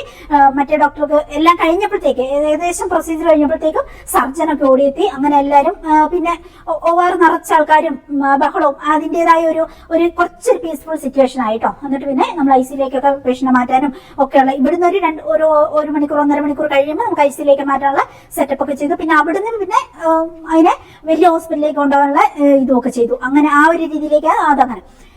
അപ്പൊ നമ്മൾ പിന്നെ മണിക്കൂറുകളെടുത്ത്, എത്ര മണിക്കൂറുകളെടുത്താണ് നമ്മൾ OR ക്ലീൻ ചെയ്തതെന്ന് അറിയാം. അവിടെ എന്ന് വെച്ചാൽ നമ്മളും കൂടി ഹെൽപ്പ് ചെയ്യും. കാരണം അടുത്ത കേസ് വന്നാൽ എന്ത് ചെയ്യും, അടുത്ത സിസേറിയൻ ഏത് നിമിഷവും വരും. അപ്പൊ നമ്മളിത് കണ്ടോണ്ട് ഇരുന്നിട്ട് കാര്യമില്ല, ക്ലീനർ തന്നെ ക്ലീൻ ചെയ്യട്ടെ അങ്ങനെ ആരും വിചാരിക്കില്ല. കാരണം വിചാരിച്ചാൽ നമ്മൾ തന്നെ സഫർ ചെയ്യേണ്ടി വരും. അടുത്ത കേസിന് എന്തെങ്കിലും പ്രോബ്ലം വന്ന് സിസേറിയൻ ലേറ്റ് ആയാൽ അതും നമ്മുടെ തലയിൽ തന്നെ വരും. അപ്പൊ ഞങ്ങള് പിന്നെ സത്യസന്ധമായിട്ട് പറയുക, ഞങ്ങൾ അവിടെ ക്ലീനർമാരെ ജോലിയും ചെയ്യും, എല്ലാം ചെയ്യും. ഈവൻ ഡോക്ടർ കുറെ കഴിയുമ്പോൾ നമുക്ക് ചില സമയത്തൊക്കെ നമുക്ക് സങ്കടം വരും കേട്ടോ. അപ്പൊ നമ്മൾ തന്നെ കിടന്ന് സഫർ ചെയ്യുമ്പോൾ നമ്മൾ പറയും, ഡോക്ടർമാരോടും കൂടാൻ പറയും, പറ്റൂല എന്ന് പറയും. നിങ്ങൾ മാത്രം നിന്നിട്ടുണ്ട്, ഞങ്ങളുടെ ജോലിയാണോ ഇത് ഫുൾ ക്ലീൻ ചെയ്യുന്നത്, അപ്പൊ ഞങ്ങളുടെ കൂടെ നിങ്ങളും കൂടാൻ പറയും. അപ്പൊ അവര് വരെ നമ്മളെ ഹെൽപ്പ് ചെയ്യും. അങ്ങനെയാണ്. അങ്ങനെ ഒരു ടീം വർക്കായിട്ട് അവിടെ എല്ലാവർക്കും ജീവിക്കണ്ടേ, എല്ലാവർക്കും മുന്നോട്ട് പോകണ്ടേ, എങ്ങനെയും ജോലി ചെയ്ത് ഇവിടുന്ന് രക്ഷപ്പെട്ടു പോരണ്ടേ. അതുകൊണ്ട് എല്ലാവരും ഹെൽപ്പ് ചെയ്യും. അങ്ങനെയാണ് ഒരു കുടുംബം പോലെ, ശരിക്കും ഒരു ഫാമിലി പോലെയാണത്. അപ്പൻ, അമ്മ, മക്കൾ ആ ഒരു രീതി തന്നെ അവിടെ എല്ലാവരും സഹോദരന്മാർ അങ്ങനെയുള്ള രീതിയിലാണ് ട്രീറ്റ് ചെയ്യുന്നത്. അങ്ങനെയൊക്കെ. എന്നിട്ട് പിന്നെ എല്ലാവരും കൂടി ക്ലീൻ ചെയ്ത് അങ്ങനെ ഡോക്ടേഴ്സൊക്കെ അവിടെ ചർച്ച, എഴുത്ത്, അങ്ങനത്തെ പ്രശ്നങ്ങൾ അതിൻ്റെതായത് പേഷ്യന്റിന്റെ അടുത്ത് അങ്ങനെയൊക്കെ. പിന്നെ പെട്ടെന്ന് ICU സ്റ്റാഫിനെയൊക്കെ വിളിച്ച് തൽക്കാലം പേഷ്യന്റിന്റെ അടുത്തൊക്കെ നിർത്തി. പിന്നെ നമ്മൾ ബാക്കിയുള്ള പ്രൊസീജിയർ OR റെഡിയാക്കി അടുത്ത സിസേറിയനുള്ള അറേഞ്ച് ചെയ്ത് വെക്കണം. അങ്ങനെയൊക്കെ ചെയ്യുക. അപ്പം ശരിക്കും പറഞ്ഞാൽ അതിന്റെ ഇടയ്ക്ക് ആ ഒരു സമയത്ത് ആദ്യമായിട്ട് എനിക്കിങ്ങനെ ഇത്രേ വർഷത്തിന്റെ ഇടയ്ക്ക് ഞാൻ തലകറങ്ങി വീഴുമോന്നൊരു വെച്ചാൽ കേസ് ഏകദേശം തീർന്നു, യൂട്രസ് ഒക്കെ റിമൂവ് ചെയ്തു. അങ്ങനെ പിന്നെ ചുറ്റും ഒന്ന് കണ്ണോടിച്ചു കഴിഞ്ഞപ്പോൾ ഞാൻ ഇപ്പൊ വീഴുമോന്ന് എനിക്ക് തോന്നിപ്പോട്ടോ. ഒന്നാമത് നമ്മൾ അധികം ഭക്ഷണം കഴിച്ചിട്ടില്ല, 10 മണിയൊക്കെ കേസ് വന്നതാ. നമ്മളൊന്ന് ഉറങ്ങി ആടി തൂങ്ങിയൊക്കെ എണീറ്റ് വന്ന് അങ്ങനെ വന്ന് ഭക്ഷണത്തിന്റെ കുറവ്, പിന്നെ ഇത്രേ സ്ട്രെസ് താങ്ങിയ നമ്മുടെ ബ്രെയിനാണ്. പേടിച്ചു പോയല്ലോ. ശരിക്കും പറഞ്ഞിട്ടുണ്ടെങ്കിൽ അന്നാണ് തല കറങ്ങി വീഴുന്ന ഒരു സിറ്റുവേഷനിലേക്ക് പോയത്. അത് കഴിഞ്ഞ് പിന്നെ യൂട്രസ് റിമൂവ് ചെയ്ത് കുറെ നേരം കഴിഞ്ഞപ്പോൾ ഡോക്ടർ കുറച്ചൊന്ന് ശാന്തമായി കഴിഞ്ഞപ്പോൾ പുറത്ത് പോയിട്ട് ഈ നമ്മുടെ ബ്ലാക്ക് സൗദിയാണ് ആ പുള്ളിക്കാരനെ വിളിച്ചു, ഇങ്ങനെ എക്സ്പ്ലെയിൻ ചെയ്തു കേട്ടോ. ഞാൻ ഓർക്കുവാണെങ്കിൽ ചെറുപ്പക്കാരനാണ്. പിന്നെ ഞങ്ങളും പതുക്കെ പുറത്തോട്ട് വന്നു. ഓപ്പറേഷൻ തിയേറ്ററിന് പുറത്തല്ല, നമ്മുടെ ഓപ്പറേഷന്റെ മെയിൻ എൻട്രൻസിന്റെ അടുത്തോട്ട് അങ്ങോട്ടേക്ക് വന്നു. ഡോക്ടർ ഉള്ളിൽ വിളിച്ചു, അയാളെ വിളിച്ച് കയറ്റിയിട്ട് ഡോക്ടറുടെ കൂടെ ഇരുത്തിയിട്ട് ഇത് പറഞ്ഞ് പിടിപ്പിക്കണമല്ലോ. അപ്പൊ നമ്മളും അത് കേട്ടോണ്ട് വന്ന് നിൽക്കുവാണ് കേട്ടോ. അപ്പം ഡോക്ടർ ഇങ്ങനെ പറഞ്ഞു, ഇങ്ങനെ ഒത്തിരി കോംപ്ലിക്കേറ്റഡ് സിറ്റുവേഷനിലേക്കൂടെ കടന്നുപോയത്, കുഞ്ഞിനെ അങ്ങ് രക്ഷിക്കാൻ പറ്റിയില്ല. കുഞ്ഞിനെ രക്ഷിക്കാൻ പറ്റിയിട്ടില്ല എന്നുള്ള കാര്യം ഓൾറെഡി പീഡിയാട്രിഷ്യൻ അയാളോട് പറഞ്ഞിരുന്നു. അപ്പൊ അയാൾ കരയുമായിരുന്നു, കരഞ്ഞോട് നിൽക്കുവായിരുന്നേ. കണ്ടുവന്നു. അപ്പൊ അയാളുടെ കുറെ ബന്ധുക്കളും കാര്യങ്ങളും ഒക്കെ വന്നു. അപ്പോൾ 1-2 പ്രധാനപ്പെട്ടവരെ വിളിച്ചിട്ട് അകത്തിരുത്തിയിട്ട് ഡോക്ടേഴ്സിന്റെ ഒരു റൂമുണ്ട്, ചെയറും കാര്യങ്ങളൊക്കെ ആയിട്ട്. അപ്പൊ അവിടെ ഇരുത്തിയിട്ട് പിന്നെ സമാധാനമായിട്ട് അയാളോട് ഇങ്ങനെ പറഞ്ഞു, ഇങ്ങനെ പിന്നെ ഭയങ്കര കോംപ്ലിക്കേറ്റഡ് സിറ്റുവേഷൻ ആയിരുന്നു, ഞങ്ങൾക്ക് ഒരു തരത്തിലും കുഞ്ഞിനെ രക്ഷിക്കാൻ പറ്റില്ല, അത് ഡോക്ടർ പറഞ്ഞല്ലോ. അങ്ങനെയാണ്. പിന്നെ ഇങ്ങനെ ഭയങ്കര ബ്ലീഡിംഗ് ആയി, നിർത്താൻ പറ്റാത്ത അറബിയിലെല്ലാം എക്സ്പ്ലെയിൻ ചെയ്ത് കൊടുക്കുക ഡോക്ടർ കേട്ടോ. എന്നിട്ട് ഈജിപ്ഷ്യനാണ് ഡോക്ടർ കേട്ടോ, ഞങ്ങളുടെ ഗൈനക്കോളജിസ്റ്റ്. എന്നിട്ട് എല്ലാം എക്സ്പ്ലെയിൻ ചെയ്തു. എന്നിട്ട് പറഞ്ഞു അതുകൊണ്ട് ഞങ്ങൾക്ക് കടുത്ത തീരുമാനം എടുക്കേണ്ടി വന്നു. അങ്ങനെ യൂട്രസ് റിമൂവ് ചെയ്യേണ്ടി വന്നു. എനിക്ക് നിങ്ങളോട് വന്ന് പറയാനോ നിങ്ങളുടെ ഒപ്പം മേടിക്കാനോ ഒന്നിനും പറ്റില്ല. അല്ലെങ്കിൽ ഈ മദറും കൂടി എടുത്താവുന്ന സിറ്റുവേഷൻ ആയതുകൊണ്ട് നിങ്ങളുടെ അനുവാദം ഇല്ലാതെ ഞാൻ ദൈവത്തെ സാക്ഷി നിർത്തി അങ്ങനെ ഞാൻ ചെയ്ത പിന്നെ എനിക്കൊന്നും ചെയ്യാൻ പറ്റിയില്ല, അതാണ് സിറ്റുവേഷൻ എന്നൊക്കെ പറഞ്ഞു കേട്ടോ. അപ്പൊ സാധാരണഗതിയിലാണെങ്കിൽ അപ്പോൾ ഒരു അടിപൊട്ടും ബഹളം പൊട്ടും, ഭയങ്കര ബഹളവും ഭയങ്കര കേസ്, കൂട്ടം പോലീസ് എല്ലാം ആവണം. അങ്ങനെയാണ് സിറ്റുവേഷൻ. സിറ്റുവേഷൻ. പക്ഷെ അയാൾ എന്ത് നല്ല മനുഷ്യനാന്ന് ഞാൻ ഓർക്കും കേട്ടോ. അപ്പം അയാൾ പറഞ്ഞു സാരമില്ല, പിന്നെ എനിക്കറിയാം, ഞാൻ കാണുന്നുണ്ടായിരുന്നു, ഞങ്ങൾ പുറത്തുനിന്ന് കാണുന്നുണ്ടായിരുന്നു, ഇതിന്റെ ഉള്ളിൽ എന്തൊക്കെയോ സംഭവിക്കുന്നുണ്ടെന്ന് ഞങ്ങൾക്ക് മനസ്സിലായിരുന്നു. കാരണം വരുന്നു പോകുന്നു എല്ലാവരും ഓടുന്നു, ടെൻഷൻ അടിക്കുന്നു, അങ്ങനെ എല്ലാം ബ്ലഡൊക്കെ കൊണ്ടുവരുന്നു, അത് റിസീവ് ചെയ്യാൻ ഓടുന്നു, സ്മിത അങ്ങോട്ട് ഓടുന്നു ഇങ്ങോട്ട് ഓടുന്നു, ഇതൊക്കെ അവർ അത്യാവശ്യം കാണുന്നുണ്ട് കുറെ കാര്യങ്ങൾ. അപ്പം പിന്നെ അങ്ങനെയൊക്കെ അപ്പം എനിക്ക് മനസ്സിലാകുന്നുണ്ടായിരുന്നു ഉള്ളിൽ ഭയങ്കര പ്രശ്നങ്ങൾ നടക്കുവാന്ന് മനസ്സിലാവുന്നുണ്ടായിരുന്നു. അപ്പൊ നിങ്ങൾ എന്തോരം ഇതിനെ ശ്രമിച്ചു എന്ന് എനിക്ക് മനസ്സിലാവുന്നുണ്ട്. അതുകൊണ്ട് നിങ്ങളുടെ കയ്യിൽ എനിക്ക് ഒരു തെറ്റും, നിങ്ങളുടെ ആരുടെയും കയ്യിൽ ഒരു തെറ്റും പറയാൻ പറ്റുന്നില്ല. പിന്നെ എന്റെ ഭാര്യനെ നിങ്ങൾ രക്ഷിച്ചല്ലോ. അപ്പൊ ഞങ്ങളുടെ നേരെ നോക്കിയിട്ട് അയാൾ പറഞ്ഞു ഒത്തിരി നന്ദിയുണ്ട്, നിങ്ങൾ പിന്നെ എല്ലാവരും കൂടി എന്റെ ഭാര്യനെ രക്ഷിച്ചല്ലോ. അപ്പൊ അങ്ങനെ ബാക്കിയെല്ലാം ദൈവത്തിന്റെ കയ്യിലാണ്, ദൈവത്തിന് ഇങ്ങനെയായിരുന്നു വിധി. അപ്പൊ അതുകൊണ്ടാണ് എന്റെ ഭാര്യയ്ക്ക് ഇങ്ങനെ ഇത് വന്നത്. നിങ്ങളെ ആരെയും ഞാൻ കുറ്റം പറയുന്നില്ല. അപ്പൊ ഓക്കെ, അത് വിഷമിക്കേണ്ട, സാരമില്ല, ദൈവം ബാക്കി നമ്മളെല്ലാവരെയും രക്ഷിക്കട്ടെ അങ്ങനെ പറഞ്ഞിട്ടോ. അപ്പൊ ഞങ്ങൾ ഓർക്കണേ എന്തൊരു നല്ല മനസ്സോടെ ആ മനുഷ്യൻ ആ കാര്യങ്ങൾ ചിന്തിച്ചെടുത്തു. അങ്ങനെ പറഞ്ഞു. ഞങ്ങളുടെ കയ്യിൽ ഒരു 0% പോലും തെറ്റ് ഞങ്ങളുടെ ആരെടുത്തൊന്നും വന്നിട്ടില്ല. ഇങ്ങനത്തെ ക്രിട്ടിക്കൽ സിറ്റുവേഷനൊക്കെ ഡെലിവറിയിലും സിസേറിയനിലും ഒക്കെ ഇഷ്ടം പോലെ ഏത് കേസിലും വരാമല്ലോ. അങ്ങനെ എന്നിട്ട് പിന്നെ അങ്ങനെ പറഞ്ഞു. എന്നിട്ട് പിന്നെ ഞാൻ പുറത്തു നിന്നോളാന്ന് പറഞ്ഞു. എന്നിട്ട് പുറത്തു നിന്നിട്ട് അയാൾ ഭയങ്കര കരച്ചില്. അപ്പോഴയാൾ അറിയുന്നേ കുഞ്ഞ് മരിച്ചത് കൂടാതെ ഭാര്യയുടെ യൂട്രസ് റിമൂവ് ആക്കി എന്നുള്ളത്. അത് കഴിഞ്ഞിട്ട് പിന്നെ ഞാൻ പുറത്ത് നിൽക്കാന്ന് പറഞ്ഞിട്ട് പുറത്ത് നിന്നു കേട്ടോ. എന്നിട്ട് പിന്നെ പുറത്ത് ഇങ്ങനെ ചെയർ ഇട്ടിട്ടുണ്ട് ഓപ്പറേഷൻ തിയേറ്ററിന്റെ ഉള്ളിൽ തന്നെ, പക്ഷെ നമ്മുടെ ഉള്ളിലേക്കല്ല. അതായത് 2 ഏരിയ ഉണ്ട് നമുക്ക്. പിന്നെ സ്റ്റെറൈലായിട്ട് ഇങ്ങനെ ക്ലീൻ ഏരിയ എന്ന് പറഞ്ഞൊരു ഏരിയ ഉണ്ട്. ആ ക്ലീൻ ഏരിയയിലാണ് നമ്മളും ഡോക്ടേഴ്സും ബാക്കിയല്ല. പിന്നെ സ്റ്റെറൈൽ ഏരിയ ആണ് ഓപ്പറേഷൻ തിയേറ്ററിന്റെ ഉള്ളിൽ, അത് കുറേ കൂടി ഉള്ളിലേക്കാണ്. അങ്ങനെ അപ്പൊ ഈ ക്ലീൻ ഏരിയയിലാണ് ഇയാളെ വിളിച്ചിരുത്തിയിട്ട് ഇങ്ങനത്തെ ആ ഒരു കാര്യങ്ങളൊക്കെ പറയുന്നത്. അതിന്റെ ഔട്ട്സൈഡേഴ്സിന് എല്ലാവർക്കും വരാൻ പറ്റുന്ന, എന്നാൽ ഓപ്പറേഷൻ തിയേറ്ററിന്റെ പുറത്തേക്കല്ലാത്ത ഒരു ഏരിയ ആണ്. ആ ഏരിയയിൽ ചെയറുകളൊക്കെ ഇട്ടിട്ടുണ്ട്, ബൈസ്റ്റാൻഡേഴ്സിനൊക്കെ വെയിറ്റ് ചെയ്യാൻ പറ്റുന്ന ഏരിയ. അങ്ങനെ അപ്പൊ അവിടെ ഇരുന്നിട്ട് ഇയാള് പിന്നെ പൊട്ടി കരയാണ് കേട്ടോ. ആദ്യത്തെ ഒരേ ഒരു ഭാര്യ ഉള്ളൂ. അതിന്റെ ഇനി അയാൾക്ക് ജീവിതത്തിൽ കുഞ്ഞുങ്ങള് അങ്ങനത്തെ ഇതൊന്നും പറഞ്ഞാൽ ഭാര്യനെ ഉപേക്ഷിക്കാനൊന്നും പറ്റത്തിലേക്ക്, നല്ല മനുഷ്യനായിരിക്കും, അതുകൊണ്ടായിരിക്കും അങ്ങനെ ഇന്ന് പൊട്ടിയിരുന്ന് കരയോ കേട്ടോ. എന്നിട്ട് കുഞ്ഞും പോയി യൂട്രസും പോയി, അങ്ങനെ ഇരുന്ന് കരയോ. എന്നിട്ട് പിന്നെ കേസോ ഒന്നും അയാൾ കൊടുത്തില്ല. അപ്പൊ അയാളുടെ പെരുമാറ്റവും വർത്താനം കണ്ടപ്പോഴാണ് നമുക്ക് സമാധാനമായത്. നമ്മളൊരു ഭയങ്കര ഒരു പ്രശ്നത്തിലേക്ക് പോകത്തില്ല. കാരണം ഭയങ്കര പ്രശ്നത്തിൽ നമ്മൾ രക്ഷപ്പെട്ട ഒരു ഫീലായിരുന്നു. കാരണം കേസ് കൊടുക്കത്തില്ല അയാൾ. അങ്ങനെ കേസ് കൊടുത്താൽ നമ്മുടെ കയ്യിൽ തെറ്റുന്നില്ലാത്തതുകൊണ്ട് നമുക്ക് രക്ഷപ്പെടാം. പക്ഷെ എത്ര വർഷങ്ങൾ നമ്മൾ പോകും. അത്രയും വർഷം നമുക്ക് വെക്കേഷന് പോരാൻ പറ്റത്തില്ല. പിന്നെ അത്രയും വർഷം നമ്മൾ ആ സ്ട്രെസ് താങ്ങണ്ടേ. 3 വർഷം കേസ് പ്രശ്നമില്ലാതെ സോൾവ് ആവുന്നവരെ നമ്മൾ ഇതിന്റെ പ്രശ്നം സോൾവ് ആവുമെന്ന് പറയാനും പറ്റത്തില്ല. അതൊരു കാര്യം. ചിലപ്പം അപ്പൊ അവർക്ക് തോന്നുക നിങ്ങൾ എന്തിന് പിന്നെ ഈ കേസ് ഇവിടെ എടുത്തു, ഇത് പിന്നെ ഇത്ര റിസ്ക് ഉള്ള കേസ് ഇവിടെ എടുക്കാതെ നിങ്ങൾ ഹയർ സെന്ററിലേക്ക് റെഫർ ചെയ്യുന്നുണ്ടായിരുന്നു എന്നൊക്കെ, അങ്ങനെ ഒരു പണിഷ്മെന്റ് ഒക്കെ തന്നാലോ. അപ്പൊ നിങ്ങൾ ഇതിന്റെ ശിക്ഷ അനുഭവിക്കണം എന്ന് പറഞ്ഞാൽ നമ്മൾ അനുഭവിച്ചേ പറ്റൂ. അങ്ങനെ അപ്പൊ ആ ഡോക്ടറും അതിനെ അസിസ്റ്റ് ചെയ്ത എല്ലാവരും അതിൽപ്പെടും. അങ്ങനെയാണ്. ഒരു കേസിൽ ടോൺസിലെക്ടമി ചെയ്തപ്പോ പിന്നെ എന്താ പറയാ പല്ല് പറഞ്ഞു പോയി. അനസ്തറ്റിസ്റ്റ് പിന്നെ ഇത് ട്യൂബൊക്കെ കുത്തി ഇറക്കിയപ്പോ പല്ല് പറഞ്ഞു പോയി. അപ്പൊ അനസ്തറ്റിസ്റ്റിന്റെ കയ്യിൽ മാത്രമല്ല ആ സർജനും കൂടി അതിൽപ്പെട്ടു. അങ്ങനെ പെടും. അതിനെ അസിസ്റ്റ് ചെയ്യുന്ന സ്റ്റാഫുകളും അതിൽപ്പെടും, ആ കേസിൽ പെടും. അങ്ങനെയാണ്. അപ്പൊ നമ്മള് എന്തെങ്കിലും ചെയ്തിട്ടാണോ അങ്ങനെ ട്യൂബ് ഇടുമ്പോ അങ്ങനെ അത് പുഴുപ്പല്ലായിട്ട് നിന്ന പല്ല. എന്നിട്ട് ഒരു പയ്യൻ കൊച്ചായിരുന്നു. ഉള്ള പെപ്സി മരണ്ട എല്ലാം കുടിച്ച് പുഴുപ്പല്ലായിട്ട് വന്നൊരു ചെറിയ പയ്യൻ കൊച്ചായിരുന്നു. അതിന്റെ പല്ല് പറഞ്ഞാൽ ഇവർക്കൊക്കെ അറിയാം ഇങ്ങനെ കേസ് കൊടുത്താൽ കോമ്പൻസേഷൻ കിട്ടും, നല്ല പൈസ കിട്ടും. അതുകൊണ്ട് മിക്കവരും കൊണ്ടേ കേസ് കൊടുക്കും. അങ്ങനെയാണ്. അപ്പൊ അങ്ങനെ എല്ലാവരും പെട്ടു. അങ്ങനെയാണ് ഈ കേസിൽ വന്നിട്ട് പിന്നെ ഇയാൾ ഇത്രയേ നല്ല മനുഷ്യനായതുകൊണ്ട് ഒരു പ്രശ്നം ഉണ്ടാക്കാതെ അങ്ങനെ പിന്നെ സോൾവ് ആയത്. പിന്നെ പേഷ്യന്റിനൊക്കെ ഐസിയിലേക്ക് മാറ്റി പേഷ്യന്റ് ഒരു കുഴപ്പമില്ലാതെ രക്ഷപ്പെടാൻ പറ്റി. അങ്ങനെയൊക്കെ അത്. പക്ഷെ യൂട്രസ് റിമൂവ് ചെയ്തോ, കുഞ്ഞ് മരിച്ചുപോയി, അങ്ങനെ ഒരു സംഭവം. അടുത്ത സജി നന്ദൻ എന്ന് പറയുന്നത് നമ്മുടെ അടുത്ത് എപ്പോഴും പ്രൊഡക്റ്റുകൾ മേടിക്കുന്ന നമ്മുടെ ഒരു ബ്യൂട്ടിഫുൾ കസ്റ്റമർ ആണ് കേട്ടോ. കുറെ സാധനങ്ങൾ മേടിച്ചിട്ടുണ്ട്. അതാ ലിപ്പാം മേടിച്ചിട്ടുണ്ട്. പിന്നെ അതാ നല്ലൊരു കമ്മൽ കേട്ടോ, സ്റ്റോണിന്റെ കമ്മലാണ്. അടിപൊളിയാണ്, ഓറഞ്ച് കളറ്, എന്ത് രസം നോക്കി, എന്ത് ക്യൂട്ടാ സ്റ്റോൺ വെച്ച കമ്മല്, അത് മേടിച്ചിട്ടുണ്ട്. പിന്നെ വേറെ ഒരു കമ്മലും കൂടി മേടിച്ചിട്ടുണ്ട് കേട്ടോ, ഞാൻ കാണിച്ചു തരാം. ഇതാ മെറ്റലിന്റെ ഒന്നിച്ചെടുക്കട്ടെ. അടുത്തൊരു കമ്മല് മേടിച്ചേക്കുന്നത് മെറ്റലിന്റെ ആണ്. Metal plus stone, red stone, അടിപൊളിയാണ്. ജിമിക്കി കമ്മല്. പിന്നെ വേറെ ഒന്ന് മേടിച്ചേക്കുന്നതാ ഈ ഒരു സ്റ്റോണിന്റെ കമ്മല്. പിന്നെ അതാ 2 ഹെയർ ബാൻഡ്. ഇത് നല്ല സ്റ്റാൻഡേർഡ് ഉള്ള ഒരു ഹെയർ ബാൻഡ് ഉണ്ട്, ബ്ലാക്ക് ആൻഡ് വൈറ്റ്. ഒരു മുത്തും കൂടി കൊടുത്തിട്ടുണ്ട്, അടിപൊളിയാണ്. ഇതും അതുപോലെ തന്നെ നടുക്ക് ഒരു മുത്ത് കൊടുത്തിട്ടുണ്ട്, ബ്ലാക്ക് മുത്ത്. നല്ല സ്റ്റാൻഡേർഡ് ഉള്ള സാധനമാണ്, അത് മേടിച്ചിട്ടുണ്ട്. പിന്നെ നമ്മുടെ താമരമാലയിലെ റെഡ് പുള്ളിക്കാരി മേടിച്ചിട്ടുണ്ട്. റെഡും പച്ചയുണ്ട്, നമുക്ക് 2 ടൈപ്പ് പച്ച. ഒരു പച്ച മാല ഇട്ടിട്ട് കഴിഞ്ഞ പ്രാവശ്യം ഞാൻ ലാസ്റ്റ് വീഡിയോ ഞാൻ ഇട്ടിട്ടുണ്ടായിരുന്നു. അതിന്റെ ഒത്തിരി കളക്ഷൻ നമ്മുടെ അടുത്ത് വന്നിട്ടുണ്ട്. കുറച്ച് അങ്ങോട്ടും വ്യത്യാസമുള്ളതും വന്നിട്ടുണ്ട്. പിന്നെ ഇതാ റെഡും ഉണ്ട്. റെഡിന്റെ ഇന്ന് റെഡാണ് പുള്ളിക്കാരി സെലക്ട് ചെയ്തേക്കുന്നത്. അടിപൊളിയല്ലേ? ഇപ്പൊ ഈ ഞാൻ ഇട്ടേക്കുന്ന ഈ പച്ച ഡ്രസ്സിനും ഈ റെഡ് അടിപൊളിയായിട്ട് ചേരും. അങ്ങനെയാണ്. അതിന് കമ്മലും കൂടി ഉണ്ട് കേട്ടോ. അത്രയ്ക്ക് നല്ല രസമുള്ള സാധനമാണ്. ഇട്ടിട്ടുണ്ടെങ്കിൽ സെറ്റ് സാരീന്റെ കൂടെയോ സാരീന്റെ കൂടെയോ ഒക്കെ ഫുൾ ബോട്ടം ബ്ലൗസിന്റെ കൂടെ ഒക്കെ ചേർന്ന് പോകുന്ന സാധനമാണ്. പച്ച, ഈ റെഡ് കളറും പിങ്ക് കളറും നമ്മളുടെ അടുത്തുള്ളത് കേട്ടോ. അപ്പൊ അത് മേടിച്ചിട്ടുണ്ട്. പിന്നെ ഒരു ബുദ്ധ സ്പൂൺ എന്ന് പറഞ്ഞ അടിപൊളിയാണ് കേട്ടോ. നമുക്ക് മരത്തിന്റെ ആണ് ഇത്. സാധനങ്ങളൊക്കെ നമുക്ക് ഇങ്ങനെ പഞ്ചസാരയോ ചായപ്പൊടിയോ അല്ലെങ്കിൽ കിച്ചണിലെ യൂസിന് വേണ്ടിയിട്ട് ഒരേ പൊടികളൊക്കെ എടുക്കാൻ വേണ്ടിയിട്ട് ബുദ്ധ സ്പൂൺ എന്നാണ് ഇത്. ഇതിന്റെ പേര് തന്നെ എഴുതിയേക്കണം. മരത്തിന്റെ ബുദ്ധൻ ഇരുന്ന് ധ്യാനിച്ച മരം, അതങ്ങനെ ആയിരിക്കും ഉദ്ദേശിച്ചേക്കണം. അതിൽ അറിയത്തില്ല. ബുദ്ധ സ്പൂൺ എന്ന് പറയുന്നത്. അപ്പൊ അത് മേടിച്ചിട്ടുണ്ട്. പിന്നെ ഇത് പെപ്പർ ക്രഷർ ആണ്. അത് അടിപൊളിയാണ് കേട്ടോ. ഇപ്പൊ എല്ലാരും മേടിക്കുന്നുണ്ട് കേട്ടോ. ഞാൻ യൂസ് ചെയ്യുന്നുണ്ട്. അടിപൊളിയായതുകൊണ്ടാണ് നമ്മളത് സെയിലിനിട്ടേക്കണം മേടിച്ചിട്ട്. ഇത് ഞാൻ പറഞ്ഞിട്ടില്ലേ, 2 ടൈപ്പ് സാധനങ്ങൾ നമുക്ക് ഇതിനകത്തേക്ക് ഇടാം. എന്നിട്ട് 2 കമ്പാർട്ട്മെന്റ് ഉണ്ട്. ഇത് മൊത്തം തുറക്കുന്നില്ല. എന്നിട്ട് നമുക്ക് ഈ അടപ്പ് തുറന്നിട്ട് ഈ ഒരേ സൈഡിൽ അടപ്പ് തുറന്നിട്ട് മൊത്തത്തിൽ അങ്ങ് റൊട്ടേറ്റ് ചെയ്താൽ മതി. മൊത്തത്തിൽ ഇങ്ങനെ റൊട്ടേറ്റ് ചെയ്യുമ്പോൾ പൊടിഞ്ഞ് നല്ല പൊടിയായിട്ട് വീഴും. ഓപ്പോസിറ്റും ഇതുപോലെ തന്നെ ഒരു അടപ്പ് കൊടുത്തിട്ടുണ്ട്. ഈ സൈഡിൽ അടപ്പ് തുറന്നിട്ട് ഈ വശത്ത് എന്താണോ അത് നമുക്ക് ഇതുപോലെ റൊട്ടേറ്റ് ചെയ്താൽ മതി. അടിപൊളിയായിട്ടത് വീഴും. അതങ്ങനെയാണ്.